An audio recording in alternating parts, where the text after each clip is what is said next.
Cobalah lihat dia di sana, merintih memanggil namamu.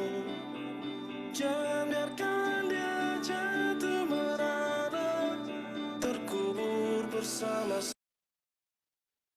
sampahmu. Bumi pertiwi rumah kita bersama, tapi miris petanya sampah di mana-mana. Dunia yang indah tak lagi berwarna, kini kusam sudah tiada lagi berharga. Buanglah sampah di tempatnya sebelum kita mati terkubur bersamanya. Buatlah sampah jadi berguna sebelum mereka jadi sumber malapetaka. Pertama, pisahkan sampah organik dan anorganik. Kedua, terapkan 3R, reduce, reuse, and recycle. Bijak kelola sampah.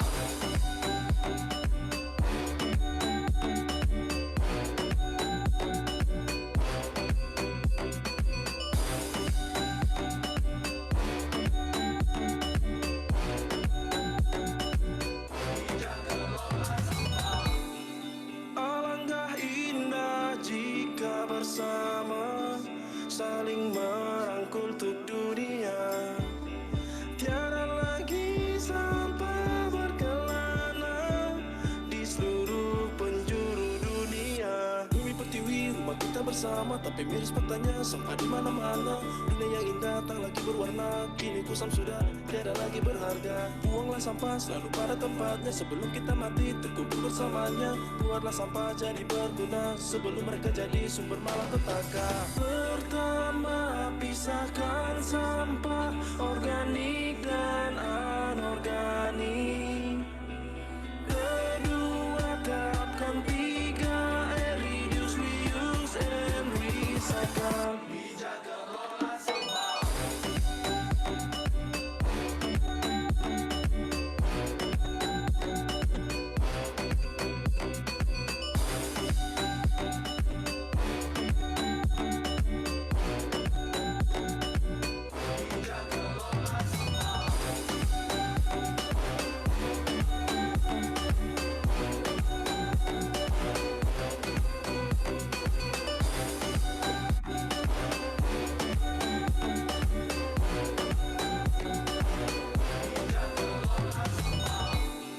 Cobalah lihat di sana, merintih memanggil namamu.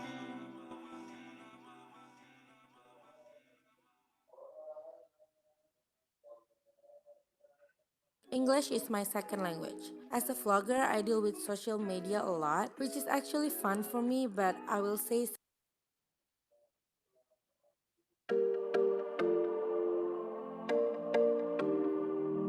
Sudah cukup lama kita menutup mata. Sampah tak terurai menumpuk di TPA. Apa yang mudah kita buang, begitu sulit untuk didaur ulang. Saatnya ubah kebiasaan demi lingkungan yang sehat. Kurangi sampah di rumah. Stop beli barang sekali pakai, daur ulang tak masalah. Pilih bahan-bahan non plastik, pisahkan organik anorganik. Sisa makanan, koran, kertas, gelas, aku yakin kita pasti bisa. Bijak kelola sampah. Bijak kelola sampah. Sampahku, sampahnya sampah kita semua. Bijak kelola sampah.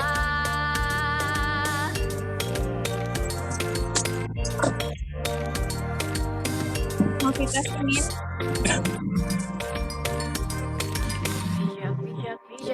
Bijak kelola sampah. Bijak kelola sampah. Sampahku, sampahmu, sampahnya sampah kita semua.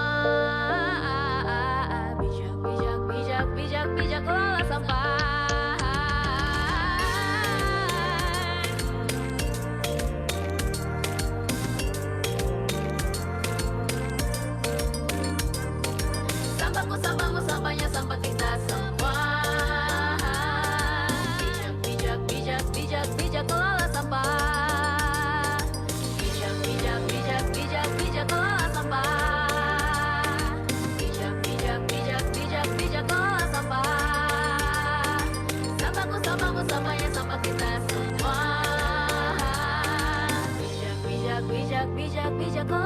sampah.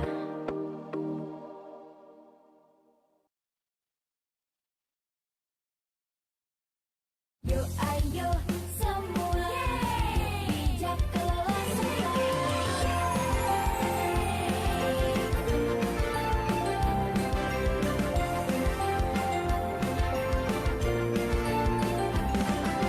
Hey hey semua, yuk bijak kelola sampah. Jaga lingkungan, lindungi bumi kita. Sampah di mana-mana, dari yang cair, gas dan juga padat. Mencemari ekosistem dunia, timbul bencana merusak kehidupan. Marilah kita perangi sampah agar bumi menjadi indah.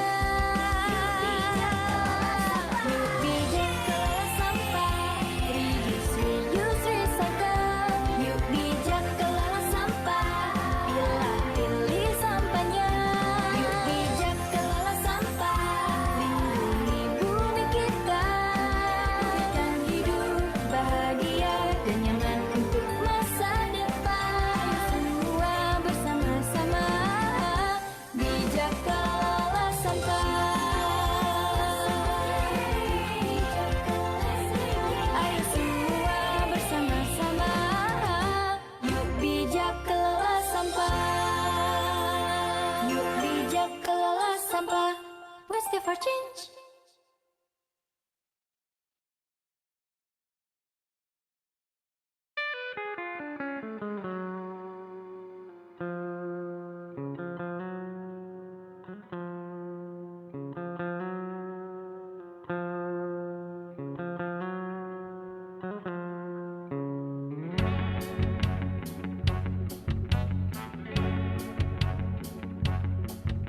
Mari kita ikut berperan, selamatkan bumi tercinta dari bahaya dan bencana yang ditimbulkan oleh sampah atau limbah.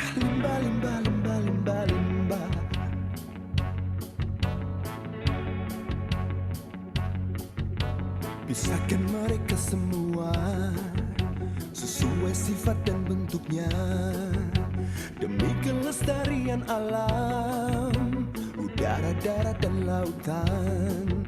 Dari limbah.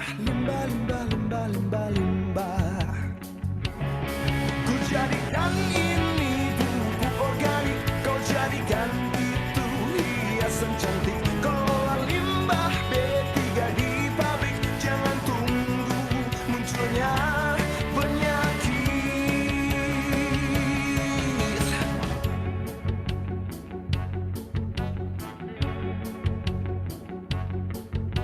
Ayo kita bantu renungkan, bersama lindungi dunia dengan ragam macam tindakan. Bijaksana kelola sampah, juga limbah. Ku jadikan ini pupuk organik, kau jadikan itu hiasan cantik. Kelola limbah B3 di pabrik, jangan tunggu munculnya penyakit. Kurangi penggunaan sekali pakai yang sifatnya tidak dapat terurai. Kumpulkan barang bekasmu kembali, jangan lupa untuk daur ulang lagi.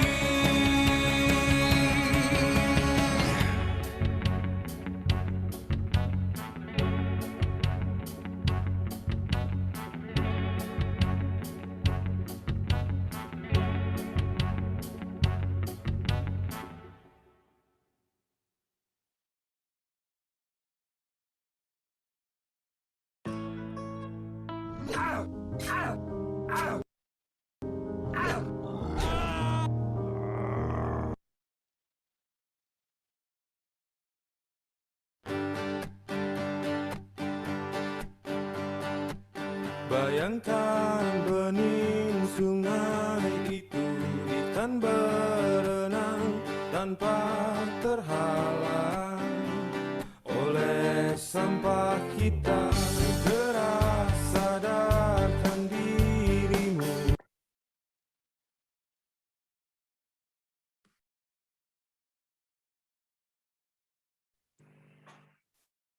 Halo Mbak Ani, mungkin bisa dimulai Mbak Ani. Pak Ya. mana nih Pak Ketum? Halo, Assalamualaikum warahmatullahi wabarakatuh. Selamat malam kawan-kawan semuanya. Terima kasih yang sudah bergabung. Ini juga dari narasumber kita juga sudah bergabung.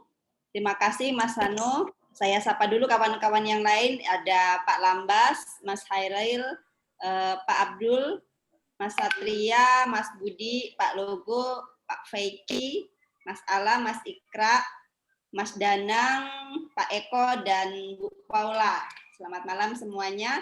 Alhamdulillah pada malam hari ini kita bisa berkumpul di sini untuk mendengarkan dan berdiskusi dari apa yang akan disampaikan Mas Hano, materi yang akan disampaikan Mas Hano. Pada malam hari ini diskusi kita masih seputar sampah karena memang kegiatan kita di situ.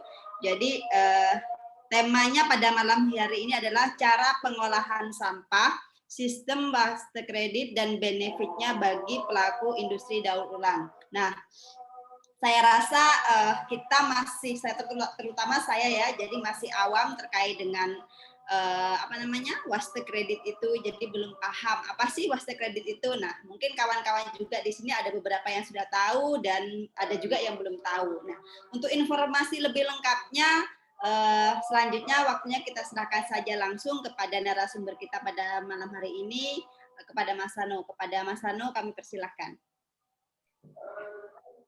Makasih Mbak Ani. Assalamualaikum warahmatullahi wabarakatuh. Selamat malam teman-teman semua. Salam sejahtera buat semuanya. Semoga sehat, aman. Masa PPKM yang diperpanjang terus kayak cicilan gitu ya. Cicil seminggu-seminggu PPKM-nya. Kredit PPKM nih Mas. Iya.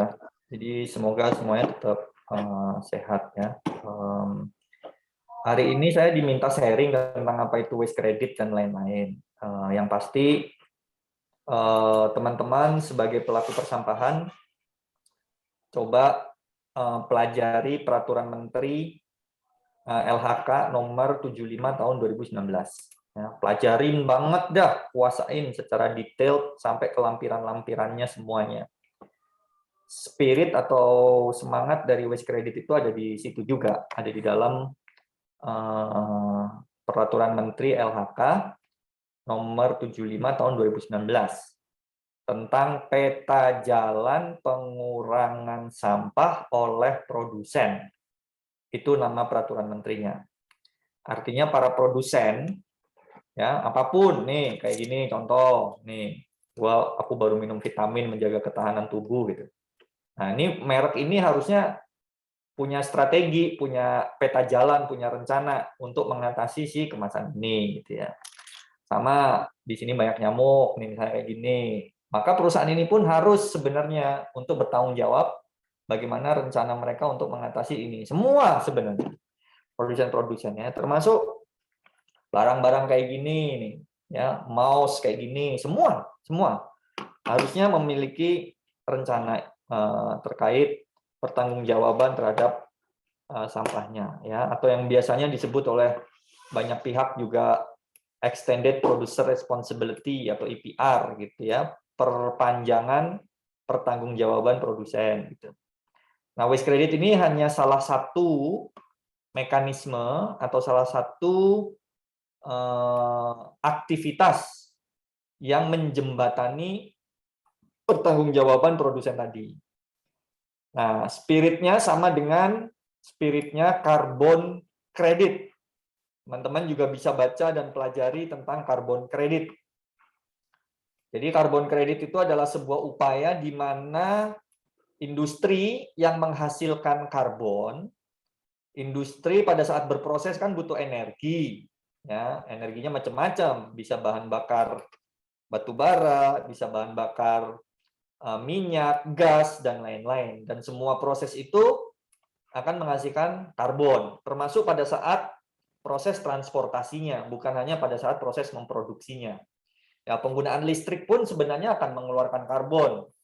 Ya, jadi semua proses produksi termasuk kita ini sebenarnya menghasilkan karbon pada saat kita memproduksi pakai mesin press, pakai listrik, mesin giling, mesin cacah, mesin feed-in pellet dan segala macam gitu ya. Itu akan menghasilkan membutuhkan energi dan akan menghasilkan karbon juga. Seharusnya semua pihak yang menghasilkan karbon itu bertanggung jawab gitu loh. Nah, konsep ini udah lama, udah puluhan tahun ada, di mana perusahaan-perusahaan dan negara-negara yang maju itu harus bayar untuk mereka bertanggung jawab mengurangi atau menyerap karbon sesuai dengan jumlah yang dia hasilkan. Kalau dia menghasilkan karbon itu 5 ton dalam setahun, maka dia punya kewajiban untuk menyedot 5 ton karbon. Caranya macam-macam. Salah satunya adalah mengelola hutan, menanam pohon, mensubstitusi energi yang tadinya pakai energi gas, pakai energi PLTSA gitu ya, sehingga minim karbon dan lain-lain. Nah, kalau dilakukan sendiri kegiatan-kegiatan tersebut, padahal kan itu bukan pekerjaan dia. Kalau dia pabrik mobil, perusahaan pabrik mobil kan tugas dia bukan nanam pohon gitu loh. Nah, daripada ribet-ribet dia bayar aja deh gitu. Ya udah, saya ngasilin 10 juta ton karbon per tahun. Saya bayar aja deh gitu. Saya bayar ke pihak yang tugasnya memang ngelola karbon. Sebentar, izin 1 menit.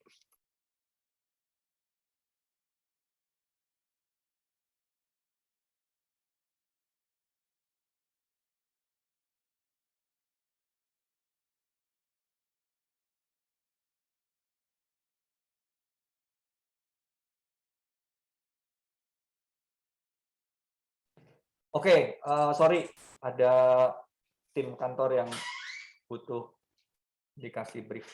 Nah, jadi gitu, daripada ribet gitu ya, sama aja kayak kita misalkan ngurusin AMDAL gitu kan.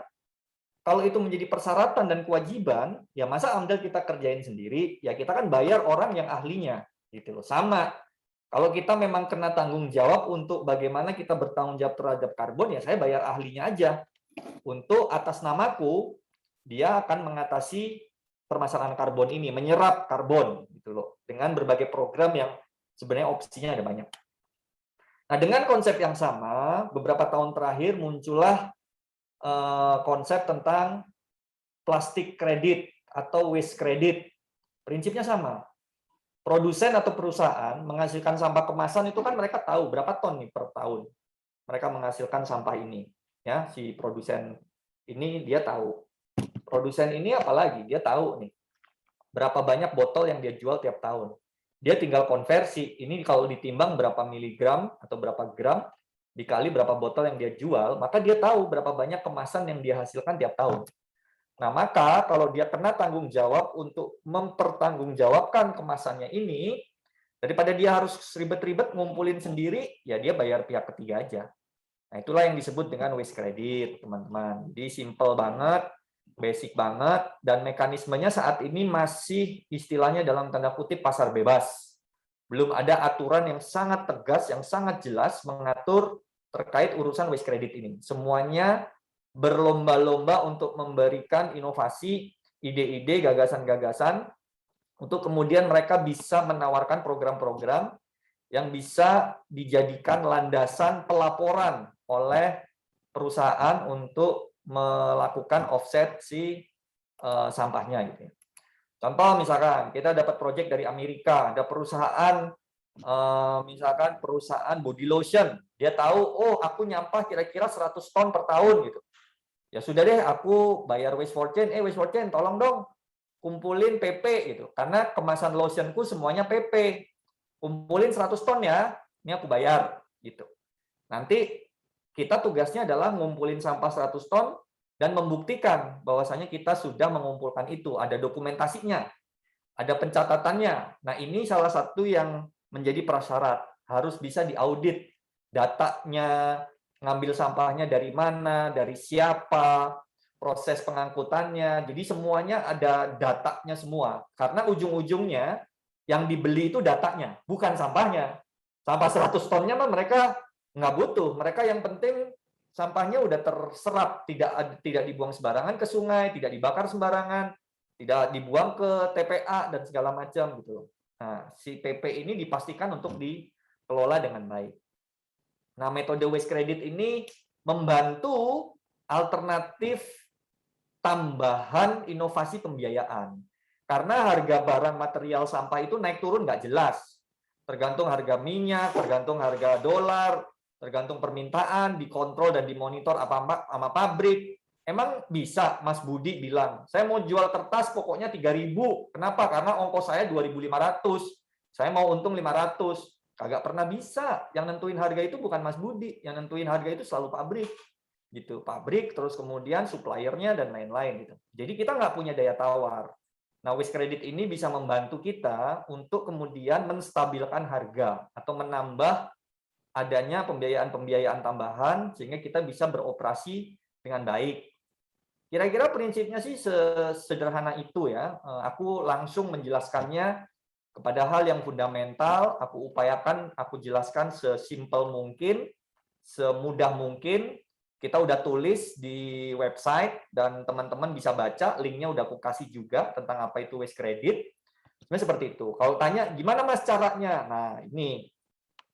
Kalau caranya itu ya memang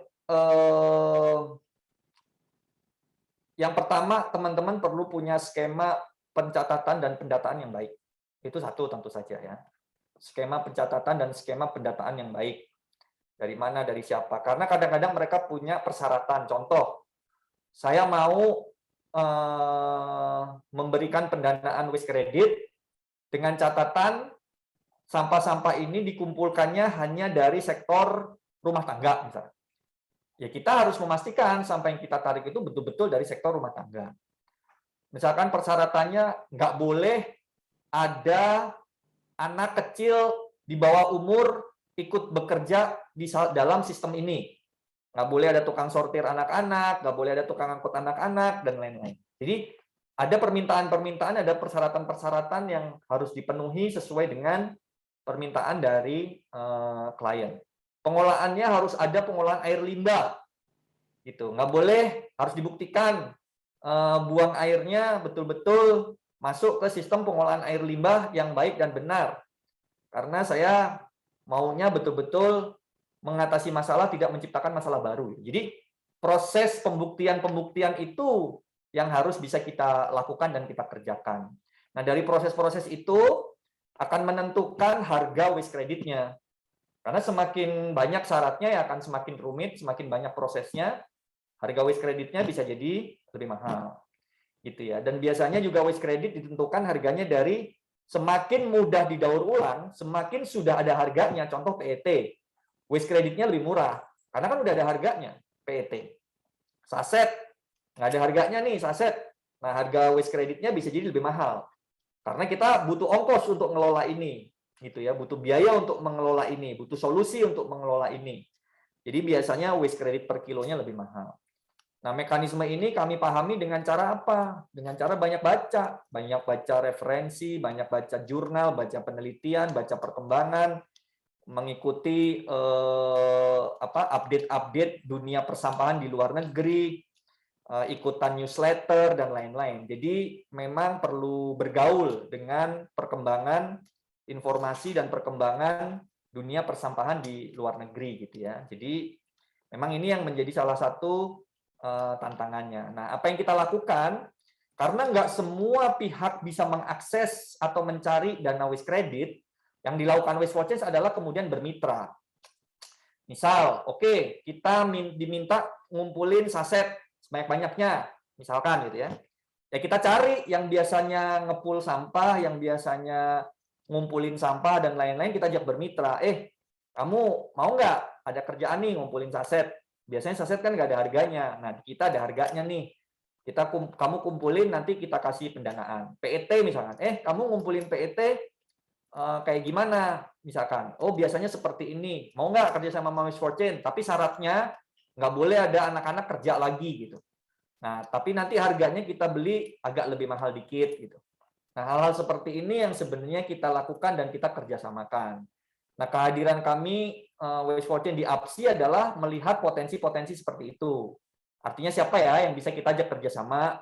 Misalkan tiba-tiba ada permintaan spesifik, Waste for Change, saya mau sampah di wilayah Banyuwangi, saya kasih kalian pendanaan sekian, dan sampahnya harus dari laut. Gitu. Ya, kita harus bermitranya sama siapa? Oh, sama nelayan, sama teman-teman di nelayan dan segala macam. Dan itu proyek ini lagi jalan, namanya litter fishing gitu ya. Jadi memancing sampah dengan nelayan-nelayan di Banyuwangi gitu ya.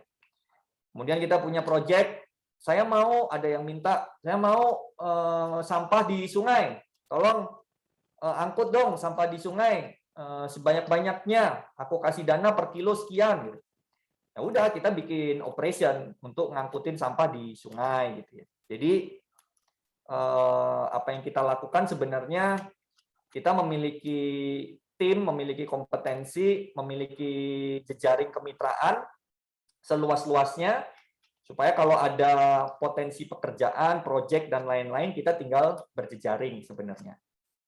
Nah itu, ada pertanyaan, kalau bekerja sama dengan perusahaan, kita harus berbentuk badan usaha atau bisa komunitas? Sorry. Ini pertanyaannya. Sama mengajukan kerjasama ke bagian apa? CSR atau gimana? Sebenarnya waste credit di Indonesia hal yang baru. Belum tentu semua perusahaan di Indonesia paham tentang hal ini. Jadi kita justru harus mengedukasi, ngasih tahu dan lain-lain gitu ya. Dan lebih bagus lagi sekarang pemerintah mulai mendorong. Makanya sekarang banyak banget perusahaan-perusahaan yang mencari-cari mitra gitu ya, kayak kemarin Paragon gitu, cari-cari mitra.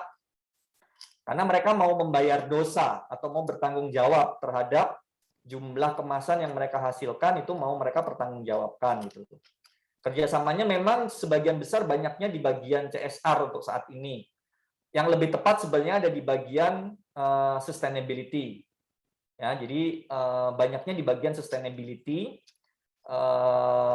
itu, atau biasanya ada di bagian corporate secretary gitu ya. Itu salah satu yang bisa dilakukan.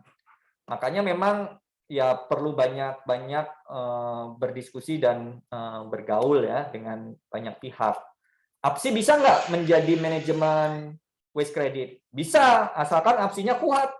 Kalau APSI-nya nggak kuat, nggak akan bisa. APSI kuat itu ya harus dibangun manajemennya, tim kerjanya yang memang benar-benar serius. Dan sekaligus hari ini aku mau ngasih tahu ke semua teman-teman yang hadir di sini, APSI itu masih belum betul-betul bisa menjadi organisasi yang kita harapkan. Karena kita itu iurannya kecil banget. Benar-benar kecil. Kita nggak bisa berharap, karena dari iuran itu dibalikin dalam bentuk kaos, dalam bentuk apa? Apalagi Mbak Hani? Mbak Hani ada nggak? Untuk pertama kali masuk, jadi ada seragamnya, kemudian ada sertifikatnya, kemudian ada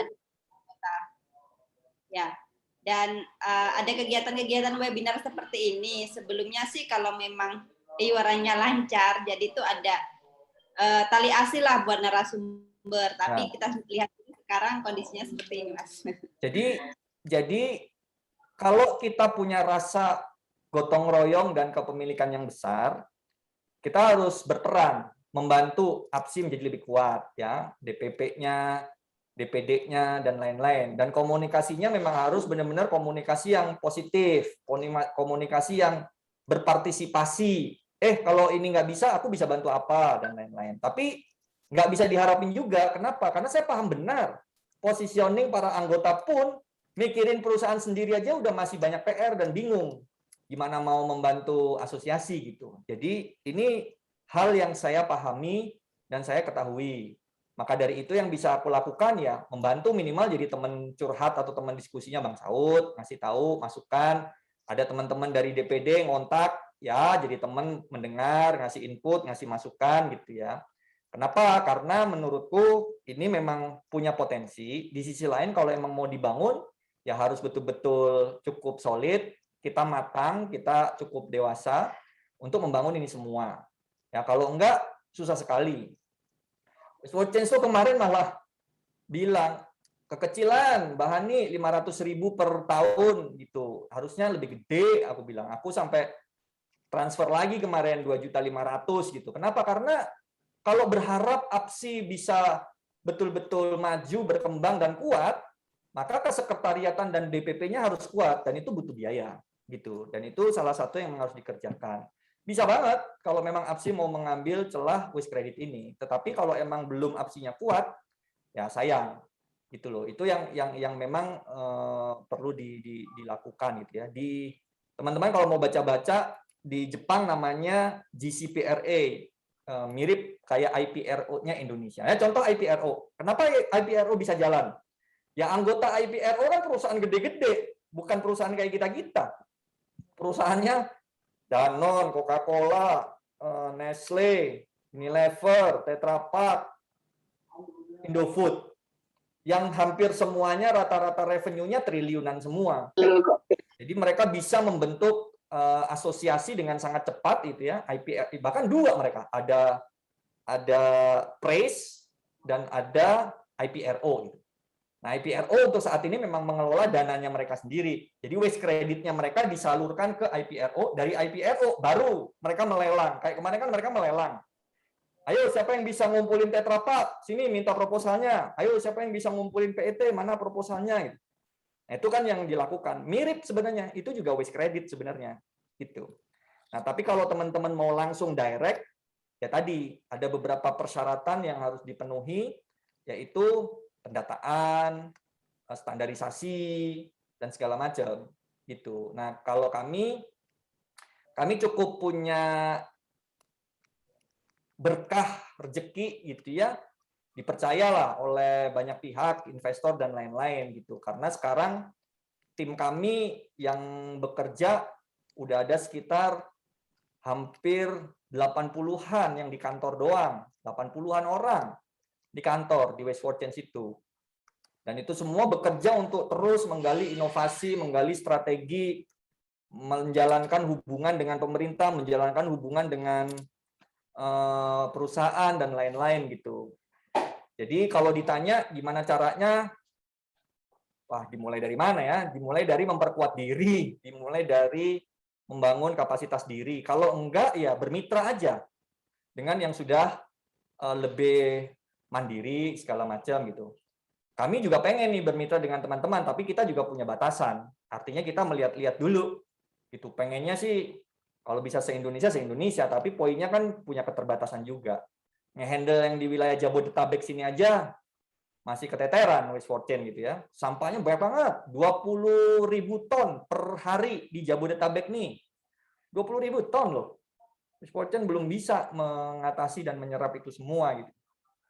Jadi yang bisa kita lakukan adalah kita memberikan hal-hal yang bermanfaat dan positif di dalam industri dan komunitas persampahan di Indonesia. Kenapa? Karena nama baik industri persampahan itu harus betul-betul dipulihkan dan dijaga dengan baik. Kenapa? Karena kita tadi pagi saya rapat dengan Bappenas, dengan teman-teman dari Kemenkop UKM. Ada tren, ada stigma bahwasanya membiayai sektor persampahan itu beresiko.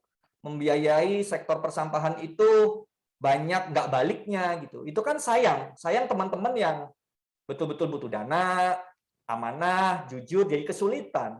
Karena udah dicap bisnis persampahan ini sulit dipegang gitu. Nah, ini kan harus kita pulihkan gitu. Nah, makanya harusnya berasosiasi bisa membuat kita saling lebih kuat, saling menjaga silaturahminya dengan baik dan lain-lain. Dan banyak PR gitu ya di dalam asosiasi ini. Nah, balik lagi ke waste credit, jawaban buat Mbak Siti Haifa, Ibu Siti Haifa, kalau bekerja sama dengan perusahaan kita harus berbentuk badan usaha atau bisa komunitas. Menurut saya untuk saat ini keduanya masih bisa.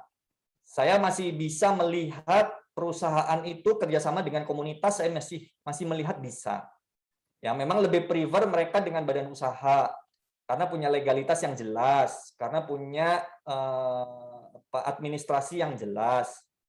Kalau tadi mengajukan kerjasamanya ke bagian apa? Iya, mayoritas memang ke CSR atau ke bagian sustainability, gitu, atau ke corporate secretary, ya ke yang seperti itu. Nah, mungkin itu ya sedikit yang bisa saya sampaikan buat teman-teman. Kalau ada pertanyaan lagi atau diskusi lagi, monggo.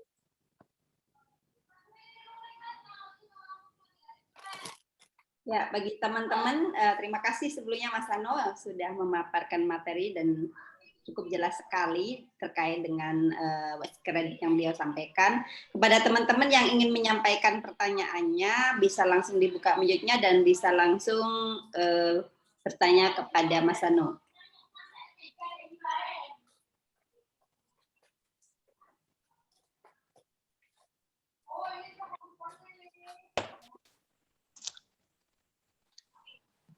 Bu, Ya, malam Bu. Hai, selamat halo. Abdul Rahman. Siapa dulu nih? Halo Bu. Abdul Rahman sudah tadi sudah kedengaran, jadi Mas Abdul Rahman saya beri kesempatan pertama. Silakan Mas. Baik, terima kasih Bu. Boleh ini kah nanya masalah minyak jelantah? Ya. Soalnya Wastafocen juga kan ngumpulin minyak jelantah tuh. Kebetulan saya juga ini ada sedikit lah minyak jelantah. Gimana? Bisakah kerjasama dengan Wastafocen ini masalah minyak jelantahnya? Abdul di mana? Iya Bu, ya Pak. Di Balikpapan Pak. Wow, Balikpapan ya. Iya. Saat ini Waste for Change bisanya Medan dan sekitarnya, Sidoarjo dan sekitarnya, plus Jabodetabek. Kita baru bisanya di situ, Pak. Kita belum bisa di Balikpapan. Tapi tipsnya adalah, Bapak tinggal browsing aja di internet.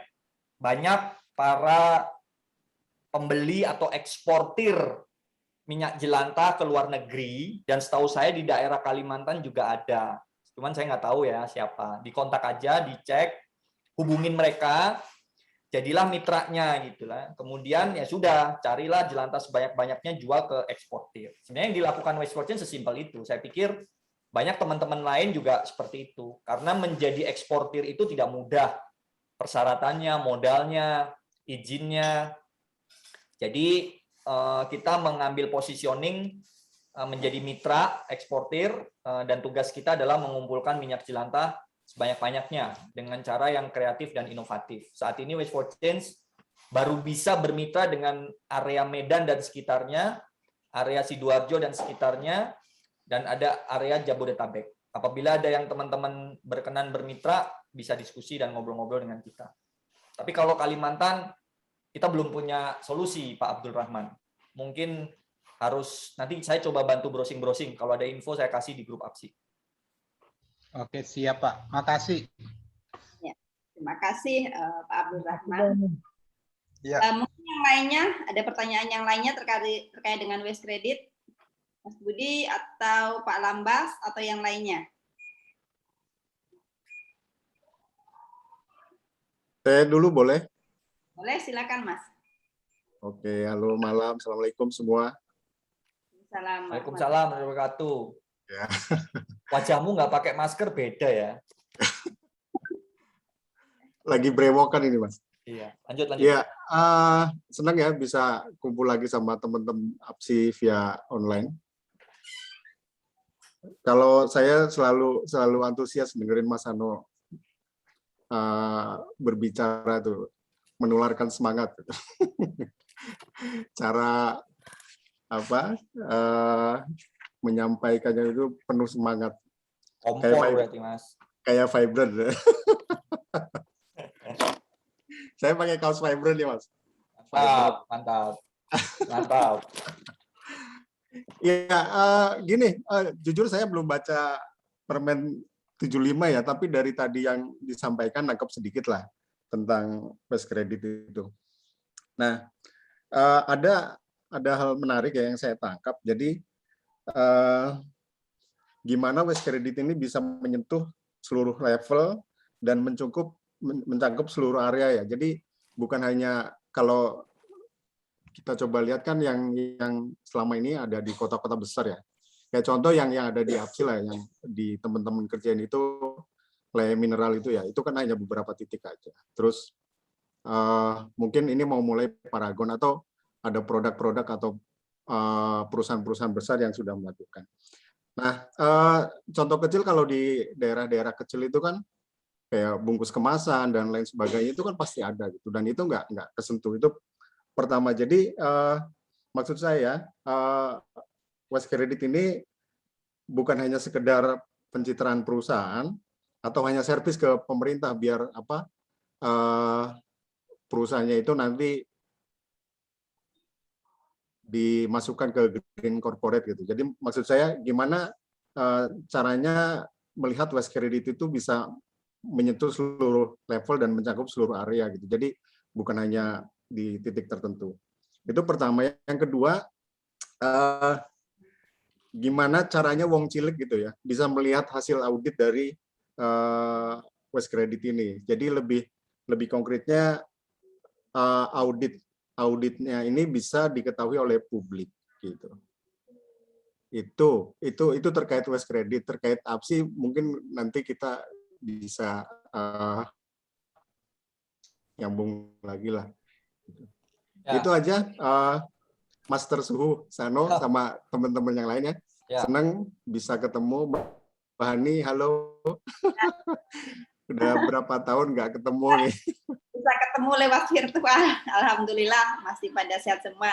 Terima kasih pertanyaannya. Mungkin Mas Sano langsung bisa menjawab. Yang pertama, bagaimana West Credit bisa menyentuh semua wilayah di Indonesia, semua lapisan, bukan di kota-kota tertentu saja, dan bukan cuma pencitraan. Kalau Mas Budi menterinya, insya Allah bisa, Mas. Jadi menurut saya itu jawabannya seakan-akan guyon, tetapi menurut saya ya memang itu realitanya gitu. Kalau Mas Budi menterinya, insya Allah bisa gitu. Kenapa? Karena kuncinya itu ada di law enforcement, ada di penegakan hukum gitu ya. Kalau memang ini salah satu bentuk dari kewajiban, maka ya ini memang harus betul-betul di-enforce ya, dikawal secara serius oleh rekan-rekan pemerintah. Nah, peran apa yang bisa kita lakukan adalah kita terus perlu proaktif mengingatkan, memberi masukan, mengkritisi, dan dengan kalau mengkritisi dengan penuh bahasa yang santun dan penuh cinta ya, bukan membenci. Karena kalau kita udah benci, nanti balasannya mereka juga jadi menjauhi kita dan jadi malas gitu mendengar apa yang kita masukkan. Jadi kita juga perlu belajar bagaimana sih memberikan kritik yang sehat, memberikan masukan, memberikan gagasan, dan mengadvokasi agar pemerintah jauh lebih cepat, jauh lebih serius, dan terjadi percepatan. Jujur aja, kalau aku melihat tahun 2011 deh, misalkan 10 tahun yang lalu, versi 2021 beda jauh. Saat ini itu isu persampahan itu menjadi salah satu isu yang betul-betul terus-terusan muncul dan bisa dibilang jauh lebih prioritas dibanding 2011. Gitu. Jadi tahu benar bagaimana proses perjuangan isu persampahan bisa naik seperti sekarang. Dan itu banyak faktor ya, selain perjuangan teman-teman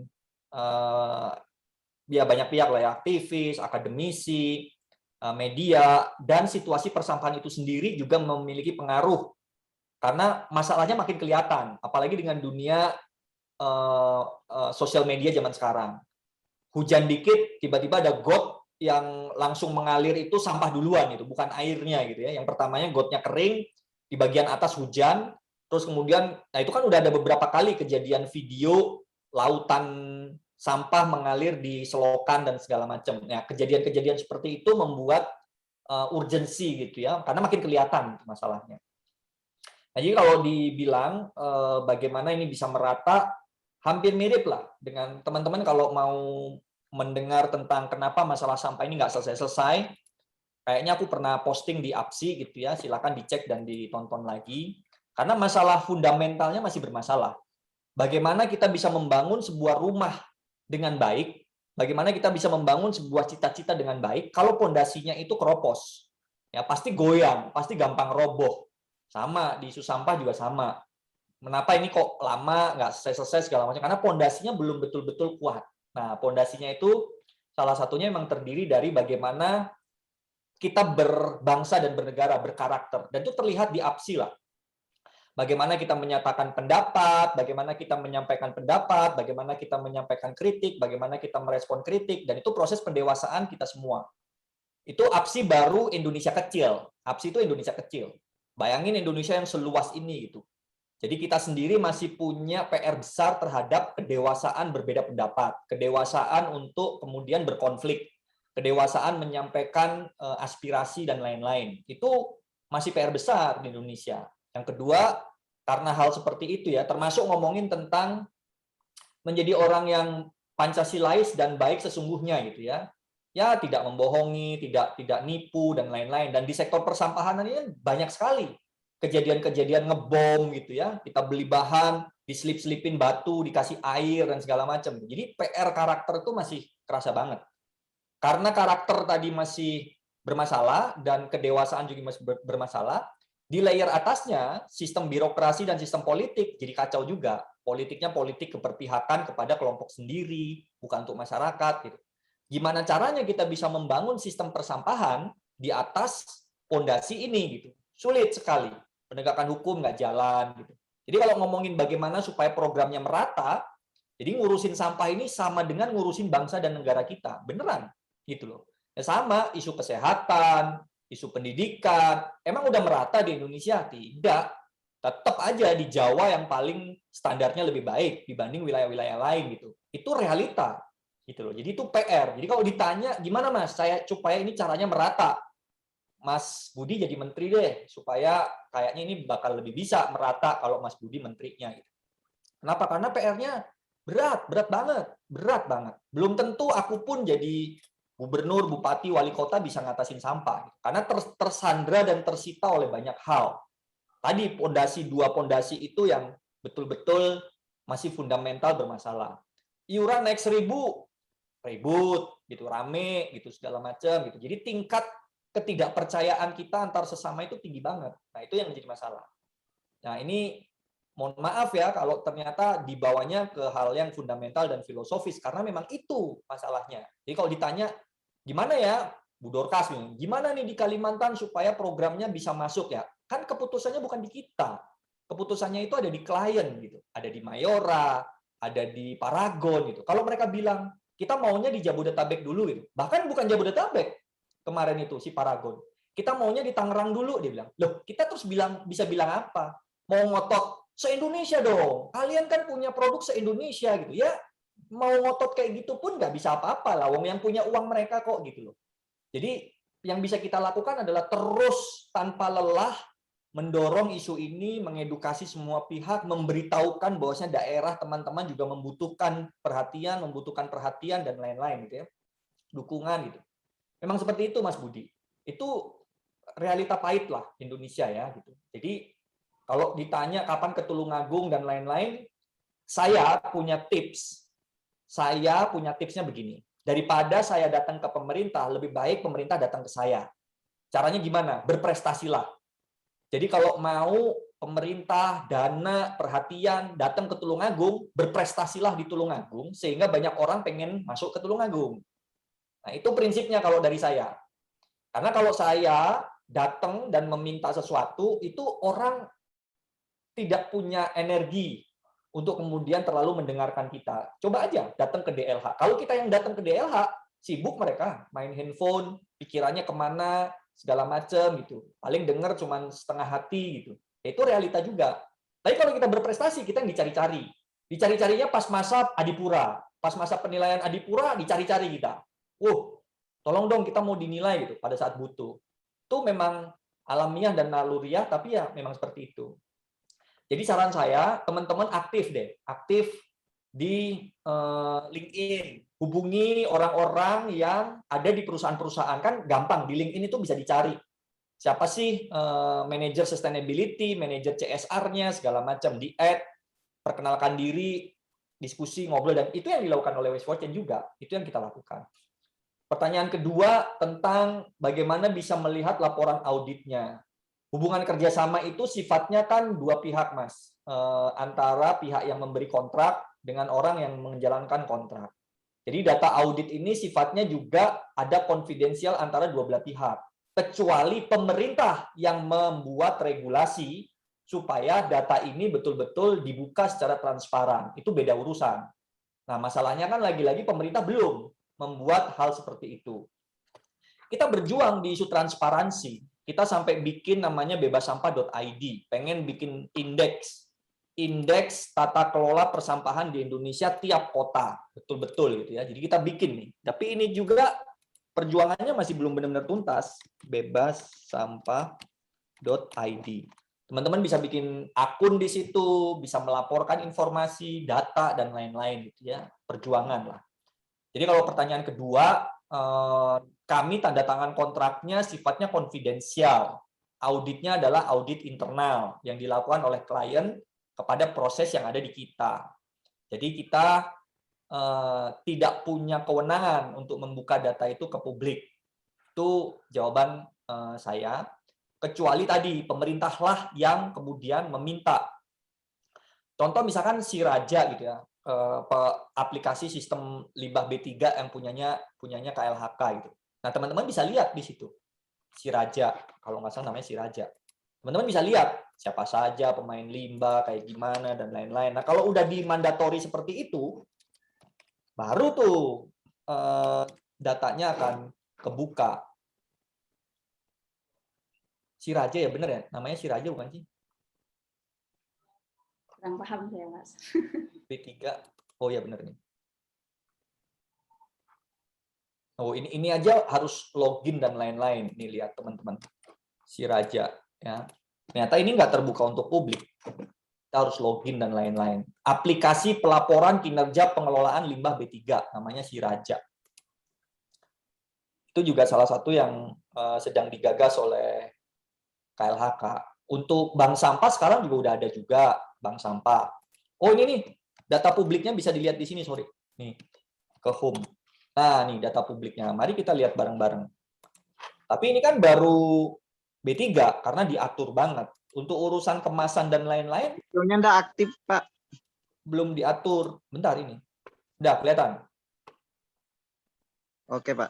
Nah, ini nih, ada peta sebaran, ada alur sistem, grafik rekapitulasi, dan lain-lain. Karena KLHK mewajibkan. Karena diwajibkan, ya nggak bisa ngapa-ngapain. Memang harus wajib gitu. Tapi untuk urusan kemasan, belum diwajibkan.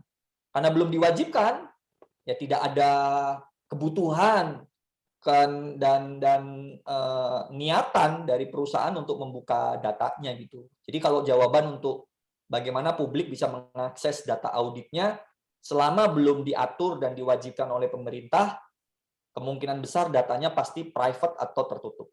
Itu jawaban buat Mas Budi. Terima kasih. Ya, terima kasih penjelasannya, Mas Sano. Mungkin dari kawan-kawan yang lain akan mengajukan pertanyaan. Silakan dibuka mute-nya.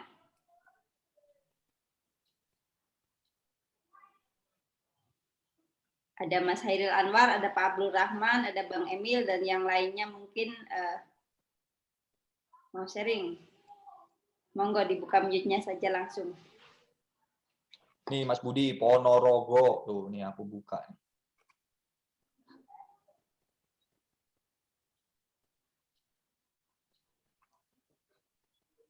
Oh, rumah sakit.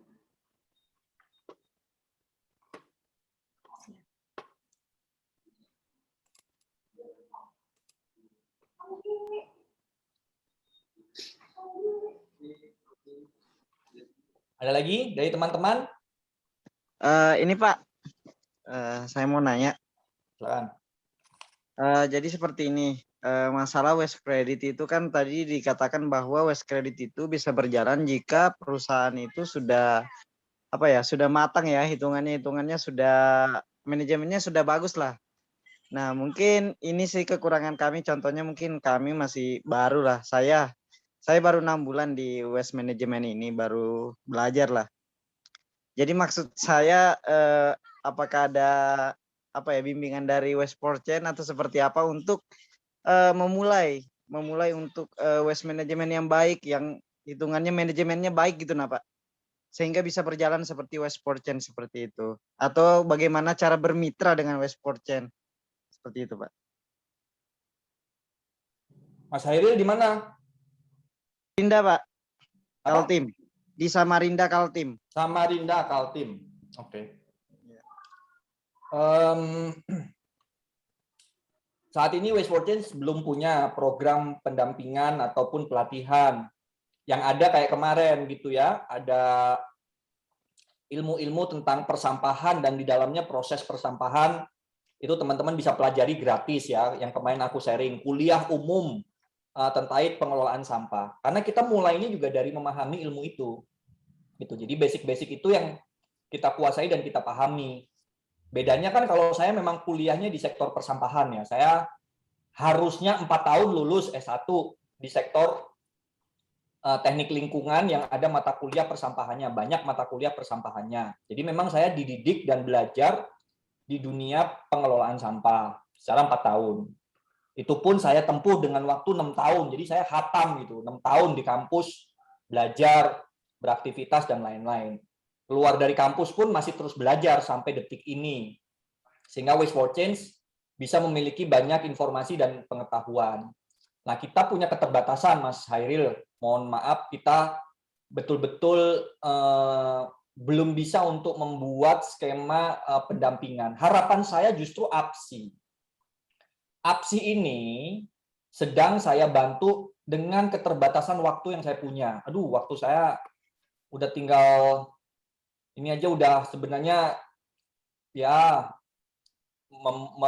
mencoba memiliki energi ya untuk terus berjuang, berikhtiar, berbagi, dan lain-lain. Nah, salah satunya juga di APSI. Saya luangkan waktu, saya luangkan energi, saya luangkan salah satu tim saya luangkan juga sedikit pendanaan untuk membantu kas APSI dan lain-lain. Gitu. Itu yang saya bisa bantu. Harapan saya justru APSI lah yang membuat pendidikan-pendidikan, pelatihan-pelatihan, training-training, dan anggota yang mau belajar bisa ikutan training, bayar 500.000 kek, atau bayar berapa kek, training 2 hari, segala macam itu. APSI ini peluangnya besar sekali, dan memang belum betul-betul terkelola dengan baik, gitu ya. Sehingga bagi yang punya energi, bagi yang punya semangat, hubungilah Pak Ketum, Bang Saud, bantuin dari jarak jauh, memperbaiki proposal. Draft proposalnya udah di tangan Bang Saud, udah di tangan teman-teman DPP. Tapi per detik ini proposal itu belum benar-benar bisa selesai. Kenapa? Karena emang lagi-lagi belum, organisasinya emang belum kuat gitu. Jadi kalau teman-teman ingin punya program, Mas Hairil gitu ya, tawarkan diri aja. Bang Saud, kita bikin program pendidikan yuk gitu. Saya jadi koordinatornya misalkan. Ini konsepnya begini, nanti pematerinya ada ini, ada ini, ada ini, ada ini, ada ini, bungkus, bayar 500.000, anggota yang mau di luar APSI bayar 800.000 gitu. Supaya orang-orang pada berlomba-lomba masuk APSI, karena masuk APSI bayarnya lebih murah, 500.000. Orang luar bayar 800.000. Misalkan kayak gitu. Karena kalau nunggu DPP, berat, karena saya tahu banget gitu. Saya tahu banget bahwasanya BPP masih punya dinamika untuk memperkuat diri semuanya. Gitu. Dan saya mencoba membantu semampu saya dengan waktu yang amat sangat terbatas sekali. Contoh, anggaran rumah tangga. Bang Saud saksinya sama teman-teman. Siapa yang kemudian menyusun, membedah, menyempurnakan, dan lain-lain siapa? Sekretaris pribadi saya.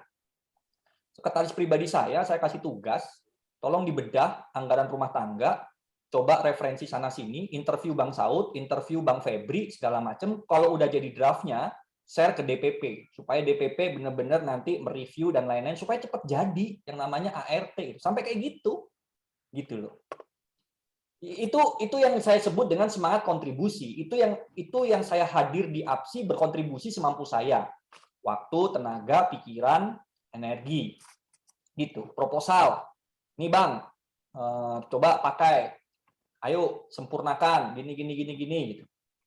Ini segala macam gitu. Jadi ayolah lebih solid, ayo lebih kompak. APSI ini peluangnya gede banget.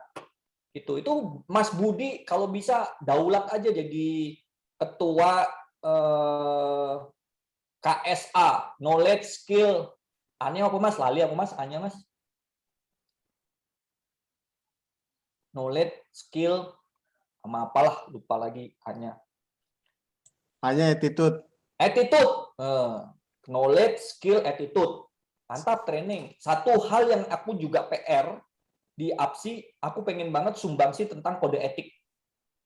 Kode etik APSI. Bagaimana kita menjadi seorang anggota APSI. Gimana caranya, bagaimana yang baik dan segala macamnya gitu ya. Supaya kondusif, supaya benar, supaya pas gitu ya, jaga nama baik industri ini, jaga nama baik APSI dan lain-lain. Itu penting banget menurut saya. Itu juga salah satu yang saya ingin sumbangsi, kode etik dan peraturan organisasi untuk mengatur. Nah, kalau kita lebih cepat, solid, lebih cepat kuat, itu kan lebih bagus. Kenapa? Saya kasih tahu. Dalam kurun waktu tahun ini sampai 5 tahun ke depan akan ada banyak banget proyek persampahan di Indonesia. Literally banyaknya, minta ampun. Banyak banget proyek persampahan. Kalau teman-teman tidak siap, ya diambil orang lain yang siap. Gitu loh. Jadi teman-teman harus menyiapkan diri, menyiapkan kemampuan. Nih, knowledge, skill, attitude. Pelan-pelan yang belum punya lembaga, ngurus UD, usaha dagang. Berkembang bisa bikin saving atau bikin PT gitu ya, supaya lebih maju dan lebih berkembang gitu. Dan coba ya mau nggak mau dasarnya emang harus mau belajar, mau tanya, mau aktif gitu ya. Ini ada beberapa temen, ini saya suka nih, ada temen yang kemarin ngontak aku, Mas minta waktunya 1 jam. Boleh nggak dia bawa timnya gitu ya. Wih, nanya apapun dia nanya. Ya saya dengerin, saya bantu, saya kasih masukan dan lain-lain. Orangnya masih ada di sini nih, hadir di sini. Saya bilang kalau masih butuh ilmu segala macam, bikin grup WhatsApp-nya. Yang penting kalian paham. Kalau saya sibuk, kalian harus ngingetin terus supaya saya respon dan segala macam gitu. Karena saya memang punya keterbatasan. Syukur-syukur dari semangat orang yang terus bertanya segala macam terus berjodoh. Ada potensi bisnis, kita bisa garap bareng-bareng, kita bisa keroyok bareng-bareng gitu. Tapi ya itu, kita jaga komunikasi, kita jaga silaturahmi gitu. Karena dari situ sebenarnya yang membuat kita bisa jadi besar. Kenapa? Kalau kita nggak punya uang banyak, kita harus punya kenalan banyak, kita harus punya teman banyak. Kalau kamu punya uang banyak, punya musuh banyak ya bolehlah, kamu masih bisa berkembang dengan uang banyak gitu. Tapi kalau uangnya nggak banyak, harus punya kenalan banyak, teman banyak, harus ada di mana-mana. Mungkin itu jawaban buat Mas Hairil Anwar, Kalimantan Timur, Kaltim ya tadi ya, Samarinda ya. Kaltim Pak, ini mau jadi Samarinda. kota, mau jadi ibu Nah, ini, kota. Pak. Harus dipersiapkan dari sekarang. Betul, mau jadi ibu kota, harus betul-betul bacaannya, perkenalannya, pergaulannya dan segala macam harus di-upgrade, harus ditingkatkan dengan sangat cepat. Betul, Gimana Pak. Makanya caranya? ini Kalau enggak, sampahnya digarap sama, mohon maaf ya, pihak asing dan segala macamnya nanti di sana. siapa? Makanya pondasinya ini harus dibenarkan dulu nih, Pak. Karena ini yang paling utama. Betul. Makasih Pak jawabannya. Oke, terima kasih Mas Hairil Anwar juga Mas Zano yang sudah menanggapi pertanyaan dari Mas Hairil Anwar. Mungkin dari kawan-kawan yang lain ingin mengajukan pertanyaan lanjutan?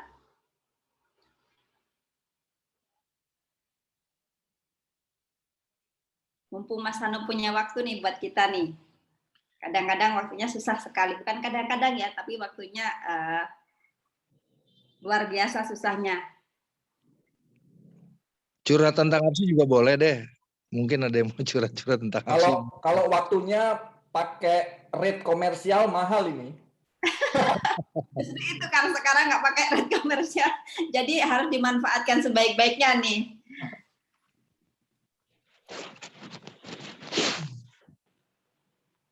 Teman-teman yang lain mungkin ada hal yang ingin ditanyakan dengan Mas Zano. Bu, satu lagi Bu.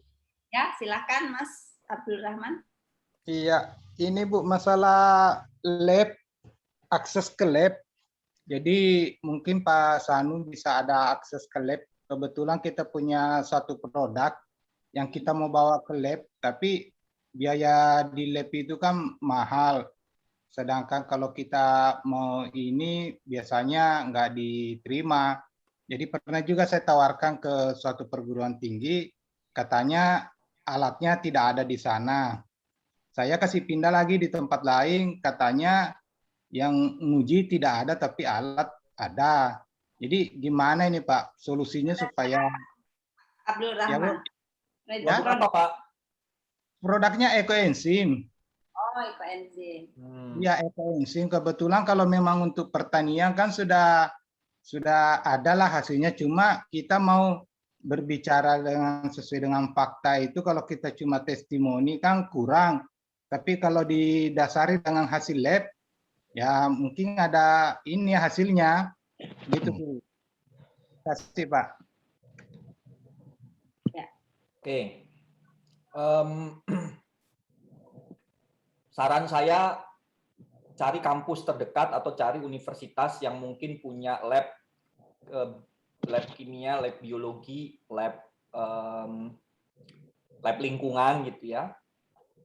Ajak kerjasama. Atau yang kedua, ajak kampus yang mungkin punya kenalan dosen dan segala macam untuk melakukan penelitian tentang ekoenzim. Jadi nanti hasil penelitiannya bisa menjadi dasar terkait manfaat dari ekoenzim, zat-zat yang ada di dalam ekoenzim dan lain-lain. Sebenarnya menurut saya ya banyak cara ya menuju apa yang kita butuhkan dan apa yang kita inginkan. Caranya yang tadi, kalau kita nggak punya banyak dana, minimal kita harus punya banyak teman. Nah, jadi kita coba cek lah teman-teman kita yang kita kenal di kampus gitu ya. Ajaklah mereka melakukan penelitian, baik mahasiswa S1, mahasiswa S2, untuk melakukan penelitian tentang ekoenzim di tempat Bapak gitu dan lain-lain. Itu bisa menjadi salah satu cara. Yang kedua tadi Pak, berprestasi. Kalau betul ekoenzim ini bermanfaat misalkan untuk pertanian, Bapak buktikan dengan video atau foto di sebelum, sesudah dan lain-lain, plus betul-betul menghasilkan sesuatu yang mandiri. Jadi kita pakai sendiri betul-betul gitu ya. Mau itu kita nanam apalah, jagung, cabai dan segala macamnya. Sampai banyak pihak yang merasa, wah ini kenapa Pak Abdul Rahman bisa jadi pengusaha cabai? Dari mana ilmunya? Oh, ekoenzim. Nah, baru tuh. Kenapa? Karena sekali lagi kalau kita nggak punya waktu dan banyak dan perhatian dan segala macam ke pemerintah. Nah, tadi saya bilang kita memang harus berprestasi gitu ya. Zaman sekarang Bapak tahu ya, perhatian pemerintah itu gampang sebenarnya kita dapatkan dengan cara sesuatu yang viral. Tapi membuat sesuatu yang viral itu yang menjadi kunci dan menjadi tantangannya gitu ya. Itu menjadi tantangan. Saran berikutnya ya datengin pemerintah daerah, dinas pertanian, dinas lingkungan hidup, gitu ya. Bapak bicara dengan wartawan gitu, minta untuk diinterview supaya muncul, dan keprihatinan Bapak bilang bahwasanya ini saya tuh butuh ngetes lab ini, padahal ini manfaatnya bermanfaat, saya udah coba dan segala macamnya gitu ya. Memang harus berikhtiar ya. Kalau misalkan ya tadi ya punya keterbatasan pendanaan, atau memang cari orang yang memang bergerak di pertanian dan dia diajak kerjasama, apakah dia mau yang membiayai ke lab? Kalau labnya nggak ada di Kalbar, tadi misalkan wilayah Bapak Kalbar, ya apa harus ke Kaltim kah? Apakah harus nyebrang ke Jawa kah gitu ya untuk ngetesnya segala macam? Ya mau nggak mau itu juga harus dilakukan. Tapi kalau dari saya, cara kami berkembang nih Pak, saya ceritakan ke teman-teman. Cara kami berkembang. Kami itu dulu memang menggunakan kekuatan kampus, melibatkan mahasiswa. Mahasiswa itu semangatnya besar, waktunya ada, dan mereka punya idealisme. Jadi kita libatkanlah mereka di program-program kita. Edukasi lah, penelitian lah, mengembangkan perencanaan lah, dan lain-lain. Itu menurut saya salah satu yang bisa dilakukan. Kita membuka kesempatan magang kerja, misalkan gitu ya. Tapi di awal dikasih tahu, ini magang kerjanya saya hanya bisa ngasih uang saku transport sama uang saku makan ya. Kalau dia mau, ya nggak apa-apa, kan kesempatan kerja. Sampai detik ini, strategi itu masih kami lakukan, Pak. Bapak coba cek di Instagram atau website kita masih membuka yang namanya program magang untuk mahasiswa yang baru lulus misalkan. Magang, kami kasih kesempatan 4 bulan bekerja, pengalaman kerja. Nanti kita kasih sertifikat, kita kasih surat rekomendasi, gitu ya. Itu salah satu manfaatnya.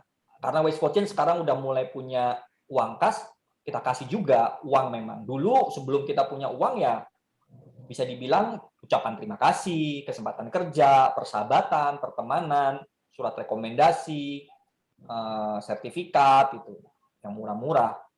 Sekarang karena kita udah punya dana, ya kita berikan pendanaan. Dan magang kita itu setiap satu kelompok 4 bulan itu bisa 30-40 orang. Ya, dan itu mahasiswa itu banyak banget membantu kita melakukan riset ini, menghitung ini, mendata ini, mencari ide-ide ini, mengerjakan ini apa gitu. Nah, memang kita harus cukup lincah lah dan pandai-pandai untuk kemudian mempertemukan kebutuhan. Mahasiswa itu kan butuh pengalaman kerja.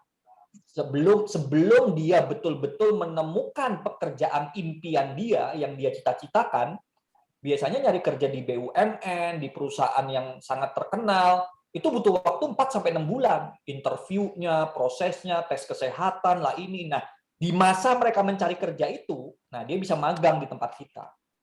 Nah, ini contoh ide-ide juga nih buat teman-teman gitu ya, bagaimana membangun kekuatan dengan cara-cara inovatif, kreatif, dan tadi ya memahami kebutuhan masing-masing pihak gitu.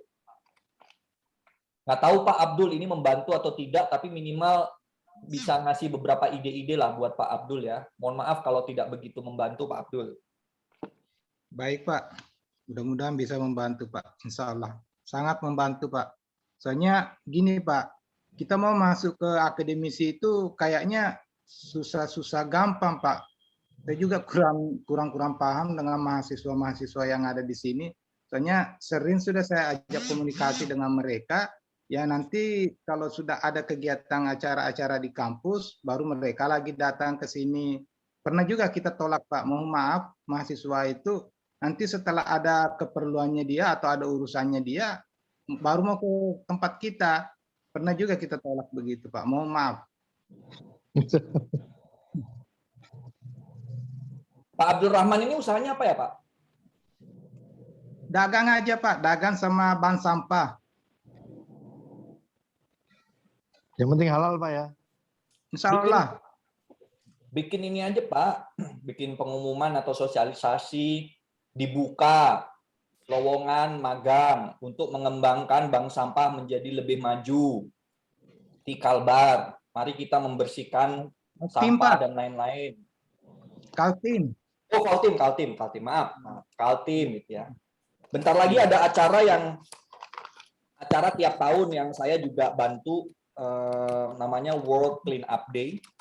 Ini minggu ketiga setiap September. Ini juga bakal heboh, melibatkan banyak bank sampah dan lain-lain. Nanti saya kasih beberapa info-infonya. Nah, teman-teman APSI juga bisa terlibat nih untuk memperkenalkan diri supaya masyarakat lebih kenal siapa teman-teman butuh sampah apa, supaya pemerintah lebih tahu tentang teman-teman gitu. Karena seperti tadi saya bilang, kalau kita nggak punya uang banyak, kita harus punya kenalan banyak. Nah, itu prinsip saya gitu loh. Siap Pak. Izin Makasih. berbagi Bang Sano. Ya itu Bu Dokter, silakan. Izin berbagi Bang Sano dengan Bang Saud. Lanjut.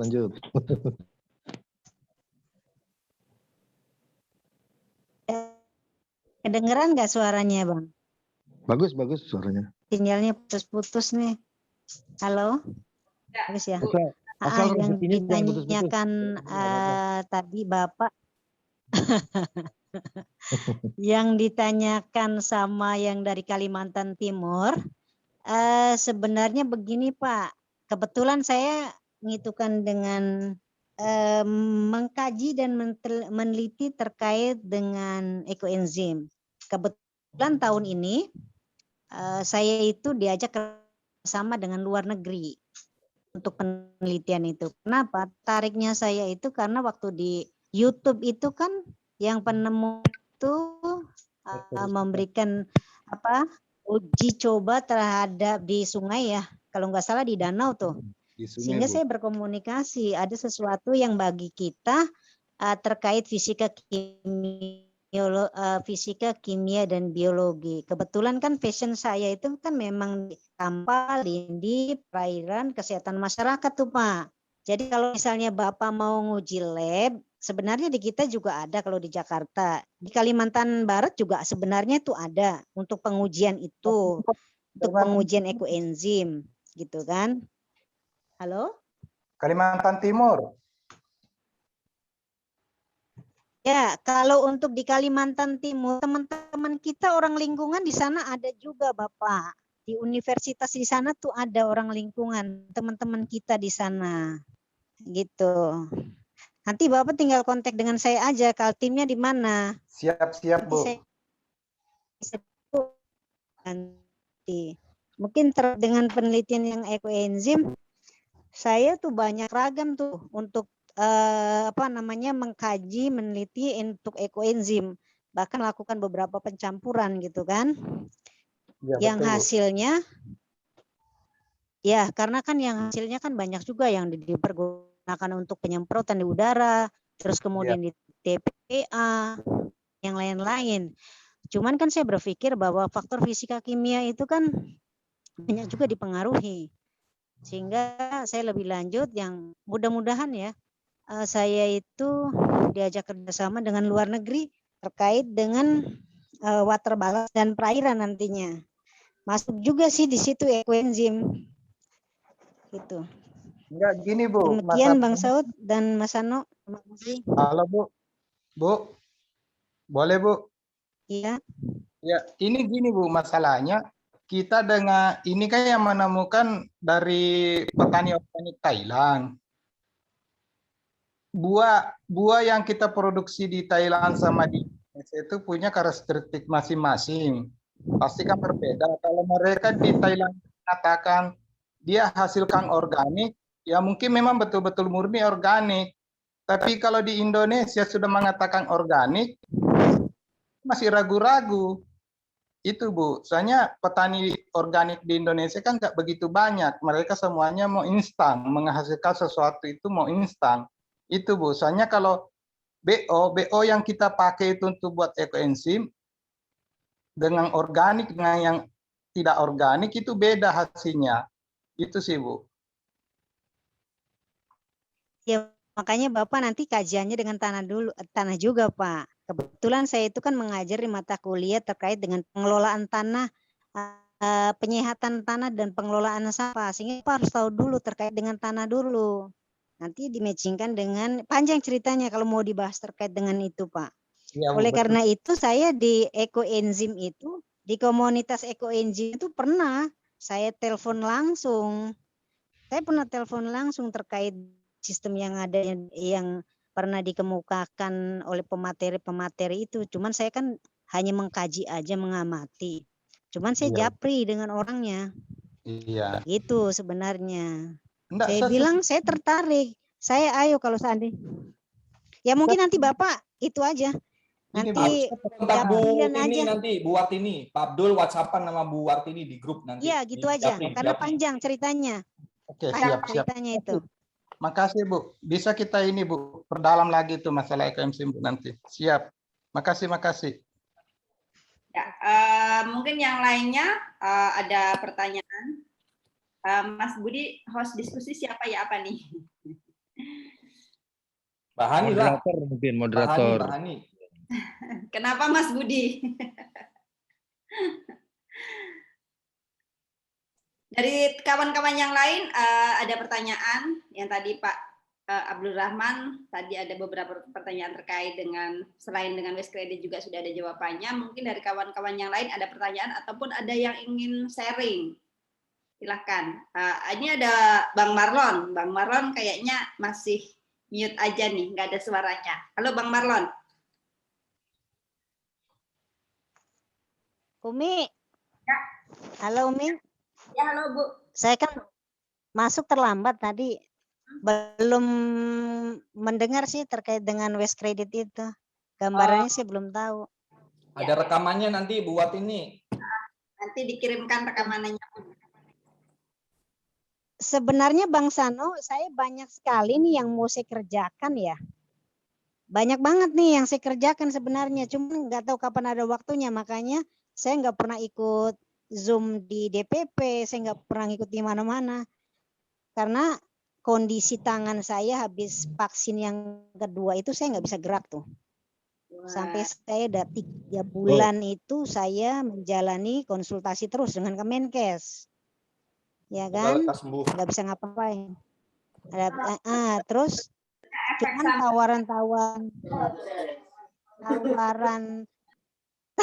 tawaran itu semakin banyak tuh, tawaran itu sampai numpuk-numpuk. Saya kayaknya udah nggak sanggup lagi deh, karena kondisi tangan saya. Ini perlu kolaborasi dengan yang lain, Bun.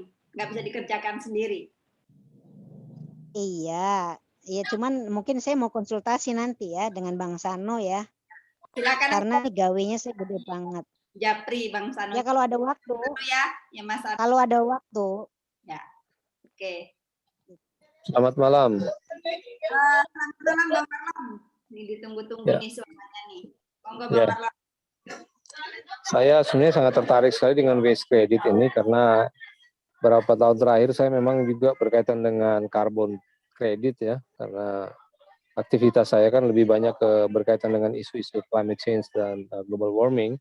Dan saya sempat punya aplikasi dulu itu program tanam pohon berbasis perhitungan jejak karbon. Jadi makanya saya sangat tertarik. Cuma saya yang terlambat saya masuknya, jadi saya nggak bisa sempat ikuti pembahasan berkaitan dengan waste credit. Karena ini sangat erat sekali kaitannya berkaitan dengan jejak karbon dan ini kaitannya dengan pengolahan sampah.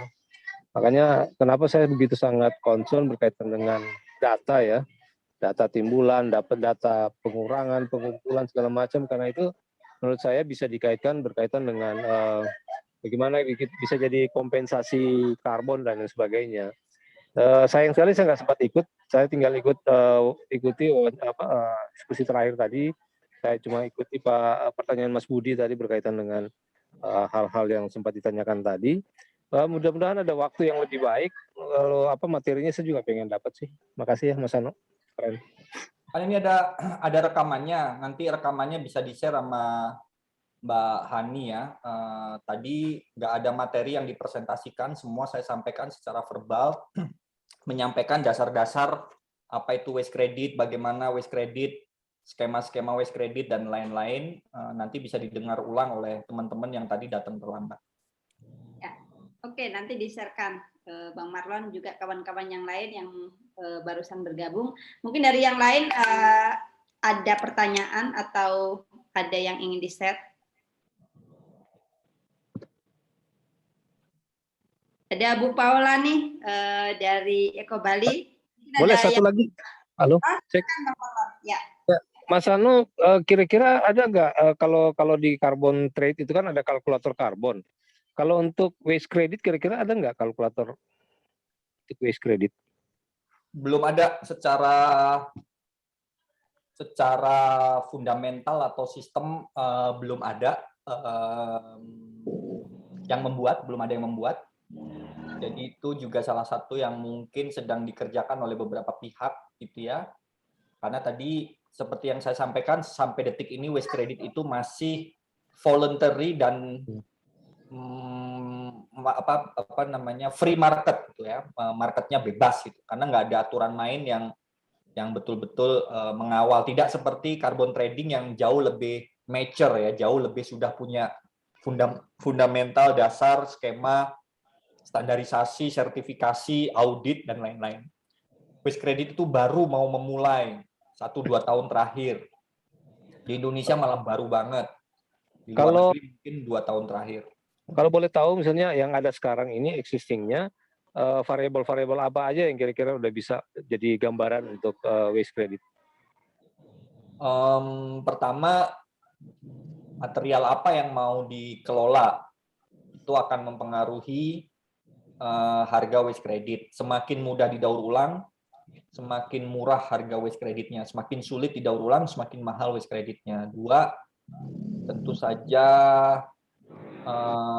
jarak antara titik sampah itu dikumpulkan ke titik processing yang diminta atau titik processing yang bisa menerima. Yang diminta itu artinya klien biasanya mintanya tolong kamu kumpulin sampah ini dan kirim ke sini. Itu kan berarti diminta. Ya, ya. Itu faktor jarak. Ketiga, tentunya tenaga kerja UMR. Ya, itu juga mempengaruhi pasti.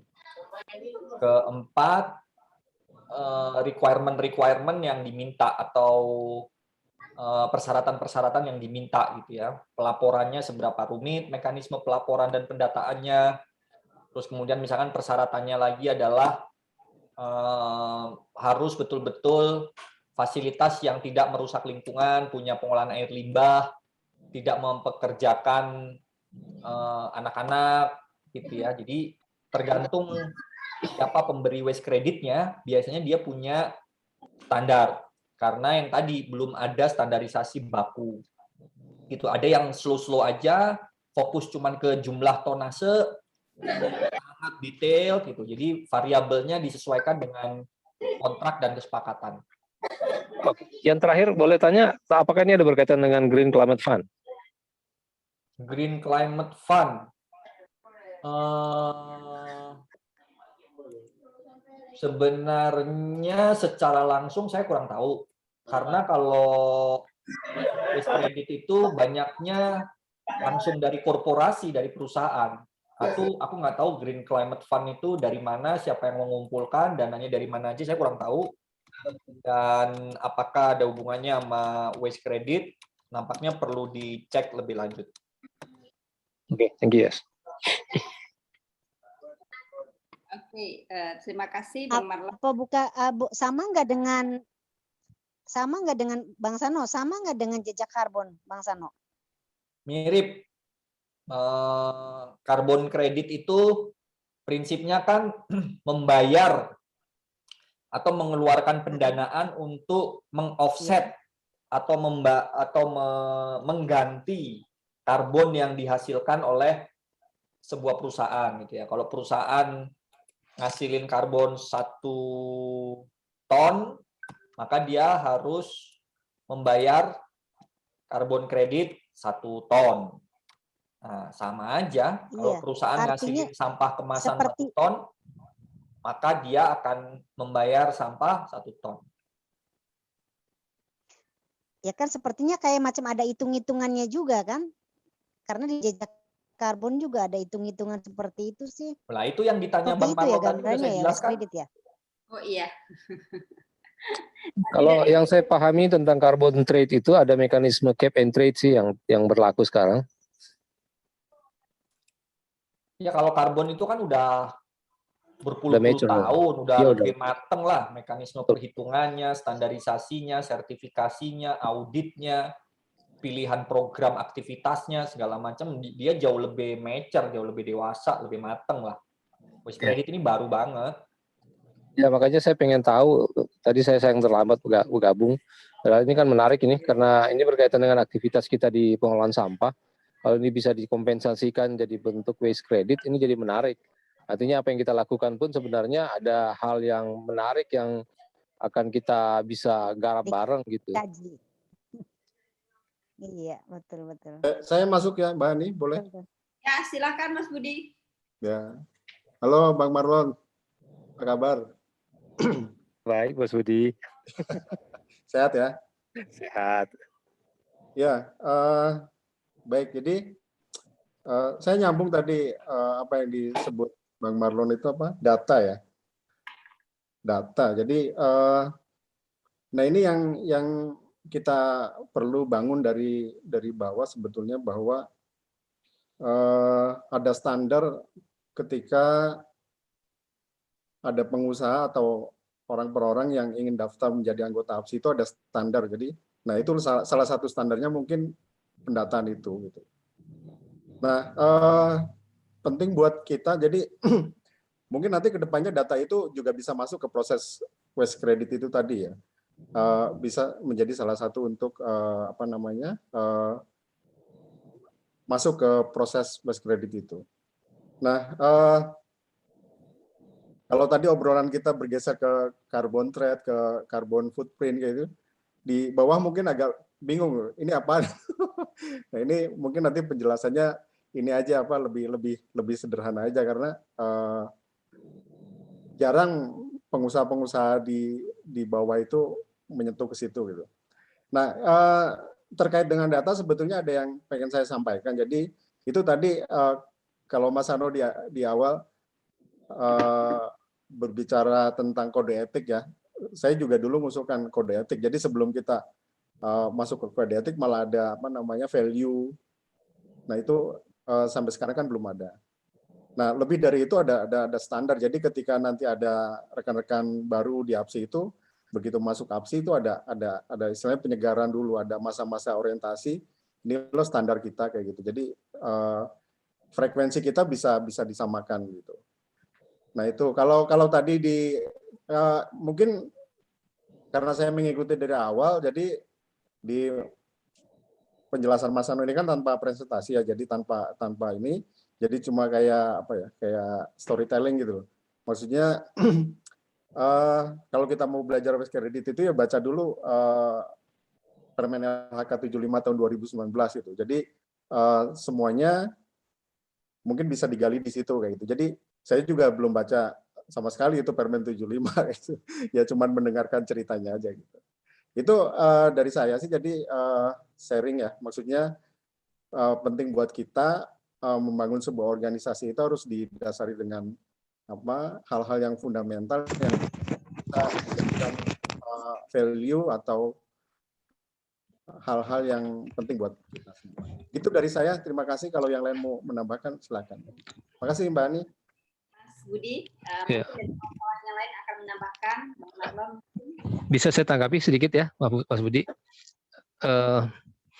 Ini memang makanya sejak awal waktu APSI ini berdiri kan yang saya fokuskan sebenarnya itu. Jadi di saat kita punya data yang bagus, kita bisa kelola dengan baik dan itu bisa jadi bergening yang bagus untuk organisasi ini bekerja sama dengan banyak pihak. Dan saya selalu concern berkaitan dengan aspek data karena data ini kita mau ngomong apa kalau kita nggak punya data. Dan ternyata memang peluang ke depan itu semakin luas, semakin terbuka.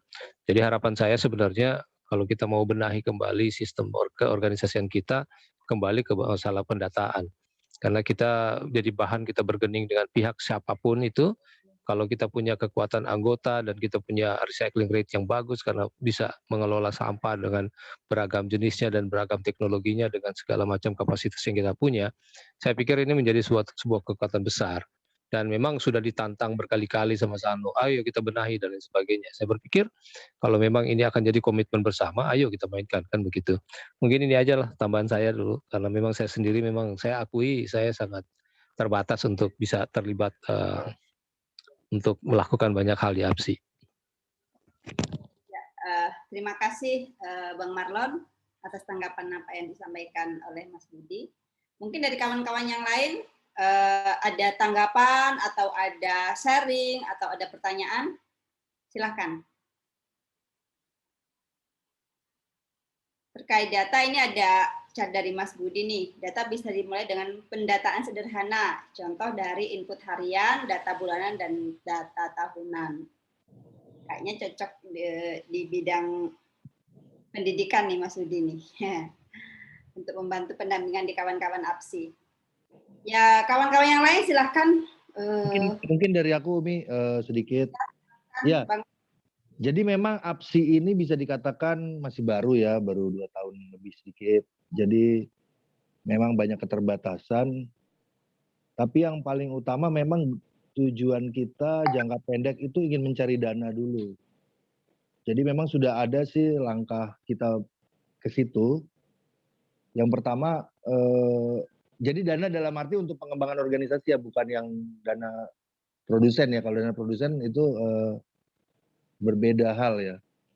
Jadi dana memang yang kita minta dari, ya bisa dari berbagai pihak termasuk dari produsen juga. Tapi tujuannya untuk mendukung pengembangan organisasi gitu. Nah ini sudah ada fondasinya lah ya, diberikan sama tadi seperti disampaikan oleh Mas Sano ya. Jadi kita udah disiapkan ada proposal, lalu dibantu juga dari sisi kontak person yang bisa membantu kita.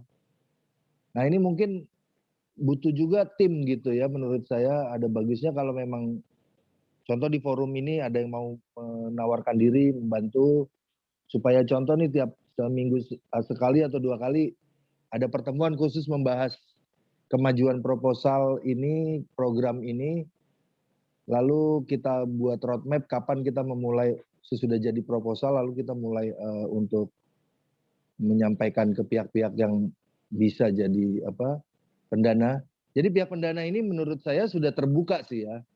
Jadi kita arahnya satu kemarin di proposal itu kita masukkan juga bahwa APSI ingin membantu mendukung pengelolaan sampah dari penjualan daring ya, penjualan online. Jadi kan selama ini masyarakat kita selama pandemi juga naik ada 20-30% sehingga perusahaan-perusahaan yang berbasis online ini, toko-toko online ini juga punya tanggung jawab. Nah, yang mau kita sasar salah satunya memang ini perusahaan besar ini ya. Jadi ini sebetulnya perusahaan-perusahaan gede kan, Gojek, Tokopedia gitu ya, terus Bukalapak. Nah,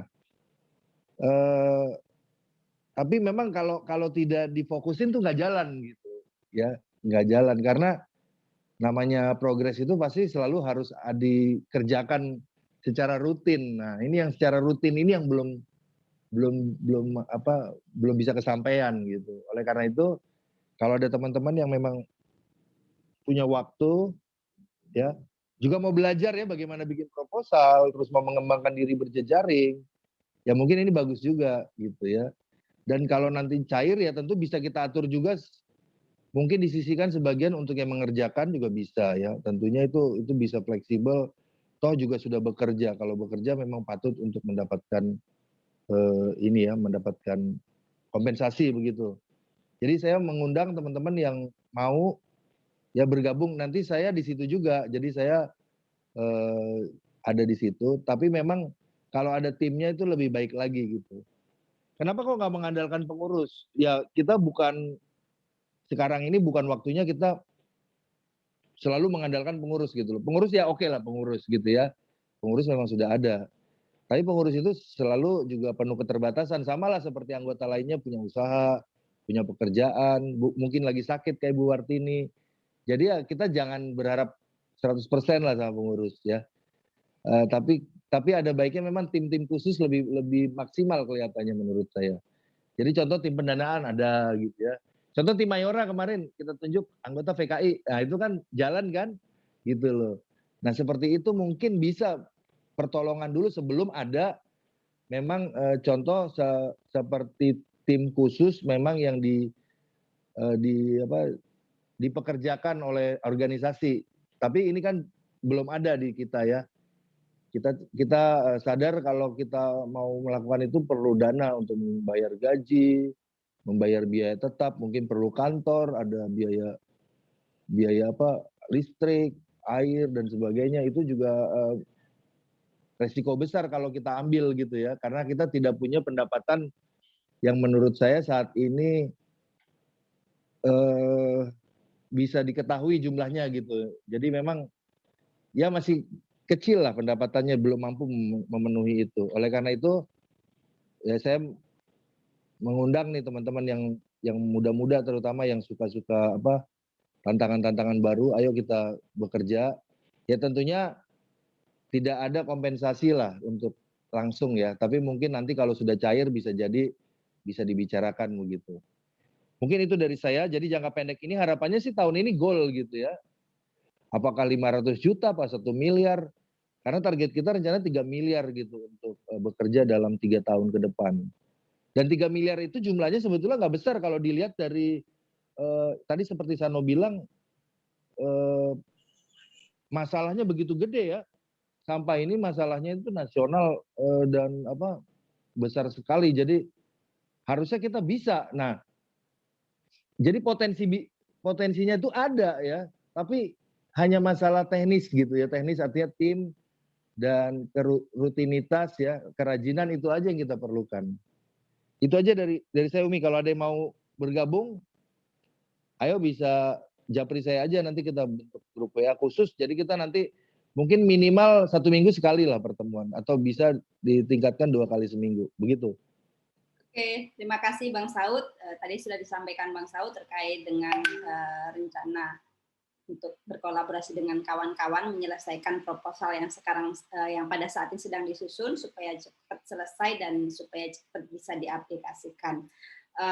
Kawan-kawan yang ingin membantu, memang diharapkan supaya membantu seperti yang disampaikan Mas Tanu di awal, bisa langsung kontak ke Bang Saud.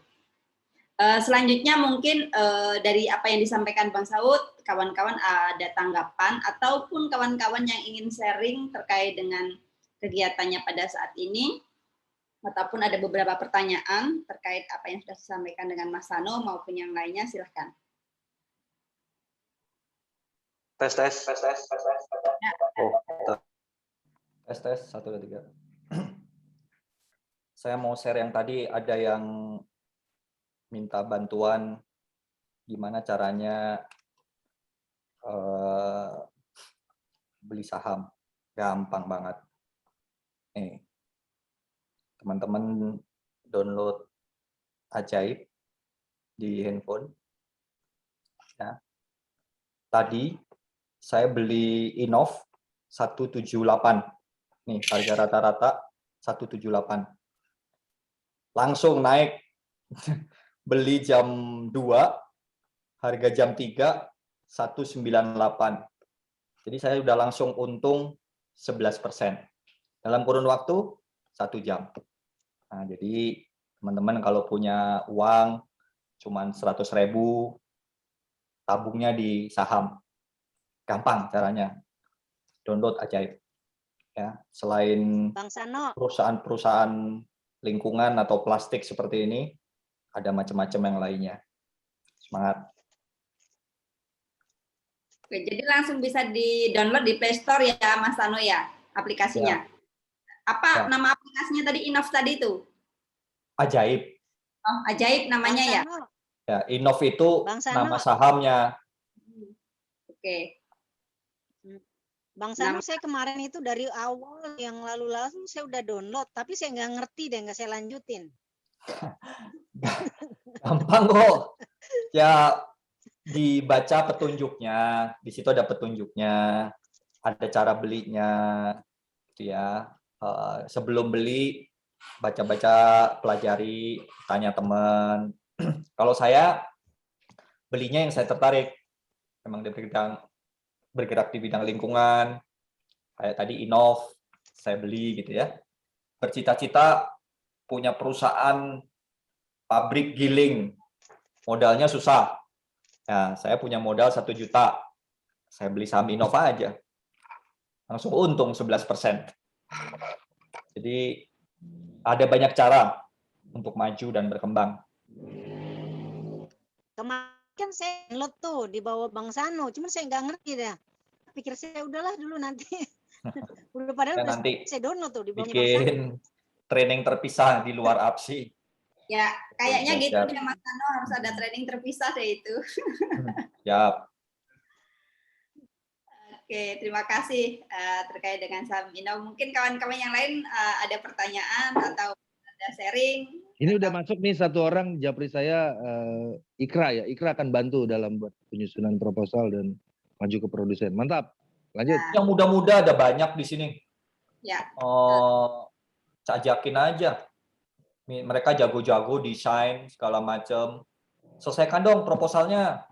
Saya udah pikirin draftnya baik-baik. Sudah saya bikin kerangkanya.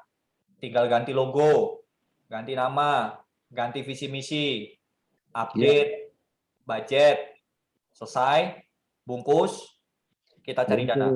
Sip. Tahun ini harus goal lah, minimal 500 juta. Kita harus rutin bekerja. Sip. Siap mendukung, Bang. Mungkin kawan-kawan yang lain ada pertanyaan atau tanggapan? Ini ada Pak Masdar, ada Mas Tri, ada Bu Paula, ada Pak Eko. Kok rata-rata pada diem semuanya ya?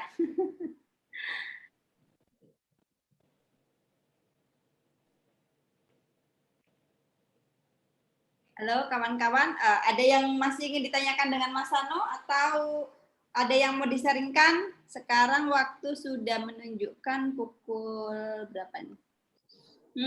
20.50. Sedangkan kita agendanya sampai 21.30 ya.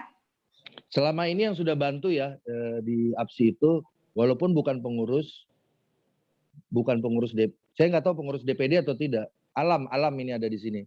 Alam ini dia banyak membantu kalau kita mau webinar itu desainnya dibikinkan, terus jadi operator Zoom-nya.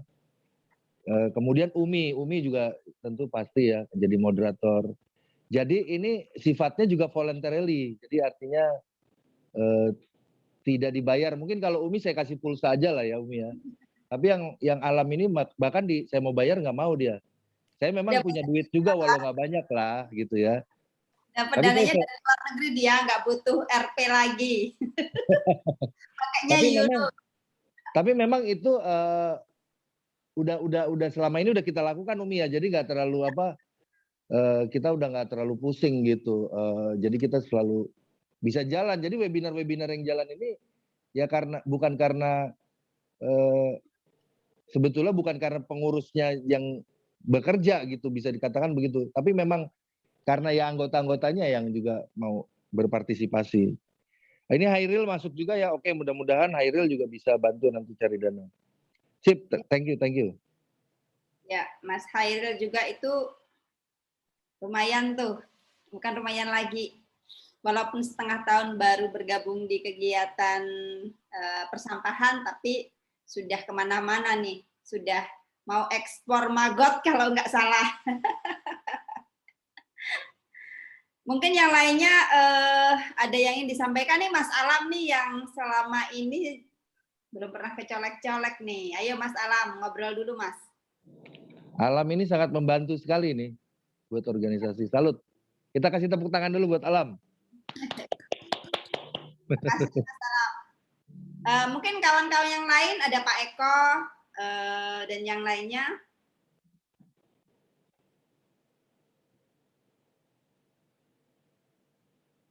Ataukah... Oh ya, untuk iPro, saya sudah dapat kabar sih dari anggota Bali ya.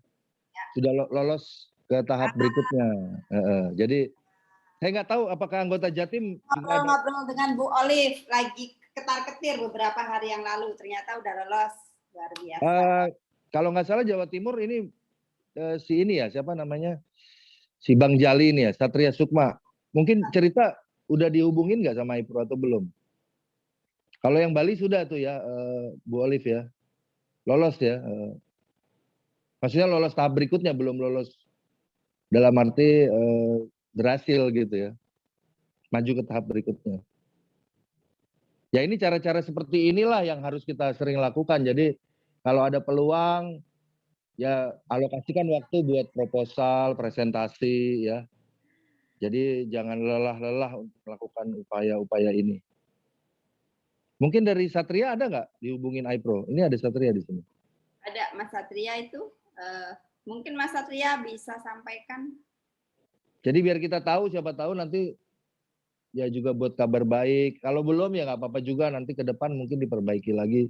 Mungkin ada kekurangan. Halo Mas Satria. Tapi paling tidak ada anggota kita yang lolos. Mudah-mudahan berhasil. Kalau untuk Ibu Paula, itu memang udah lama berhubungan ya dengan teman-teman produsen, saya kira udah kawakan lah. Kalau yang baru-baru ini saya salut juga udah bisa lolos ya. Mudah-mudahan semakin banyak anggota APSI yang bisa naik tingkat ini dengan dukungan produsen-produsen kita.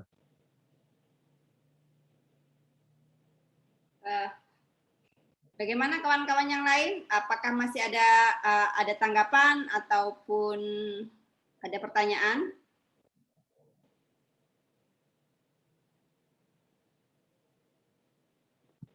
Halo? Kayaknya adem ayem aja semuanya ini. Iya, malu-malu kucing apa karena apa ini? Mungkin udah saatnya ditutup, nggak usah dipaksa. Ya, saatnya ditutup, selesai. Oke, baik. Kalau gitu kegiatan diskusi kita pada malam hari ini, karena juga dari kawan-kawan sudah tidak ada tanggapan atau pertanyaan atau yang ingin sharing, saya cukupkan sampai di sini. Terima kasih banyak atas bergabungnya untuk menyukseskan diskusi. Tentunya tanpa ada kawan-kawan juga, diskusi itu juga tidak akan berjalan dengan baik. Terima kasih banyak. Selamat malam. Sampai jumpa di diskusi yang lainnya. Terima kasih banyak juga Mas Rano yang sudah meluangkan waktunya dan sudah memberikan pencerahan kepada kita semua. Mudah-mudahan apa yang disampaikan Mas Rano bermanfaat untuk kita semuanya. Amin. Amin. Oke, sama-sama. Terima kasih buat teman-teman semua. Yang pasti banyak ilmu, banyak informasi, banyak pengetahuan yang bisa didapatkan. Semakin kita tahu, maju, berkembang, semakin kita siap untuk menerima peluang-peluang. Semangat berjuang, silaturahmi dijaga, kita bangun bareng-bareng APSI. Terima kasih. Assalamualaikum warahmatullahi wabarakatuh. Waalaikumsalam warahmatullahi wabarakatuh. Terima kasih semua ya. Terima kasih.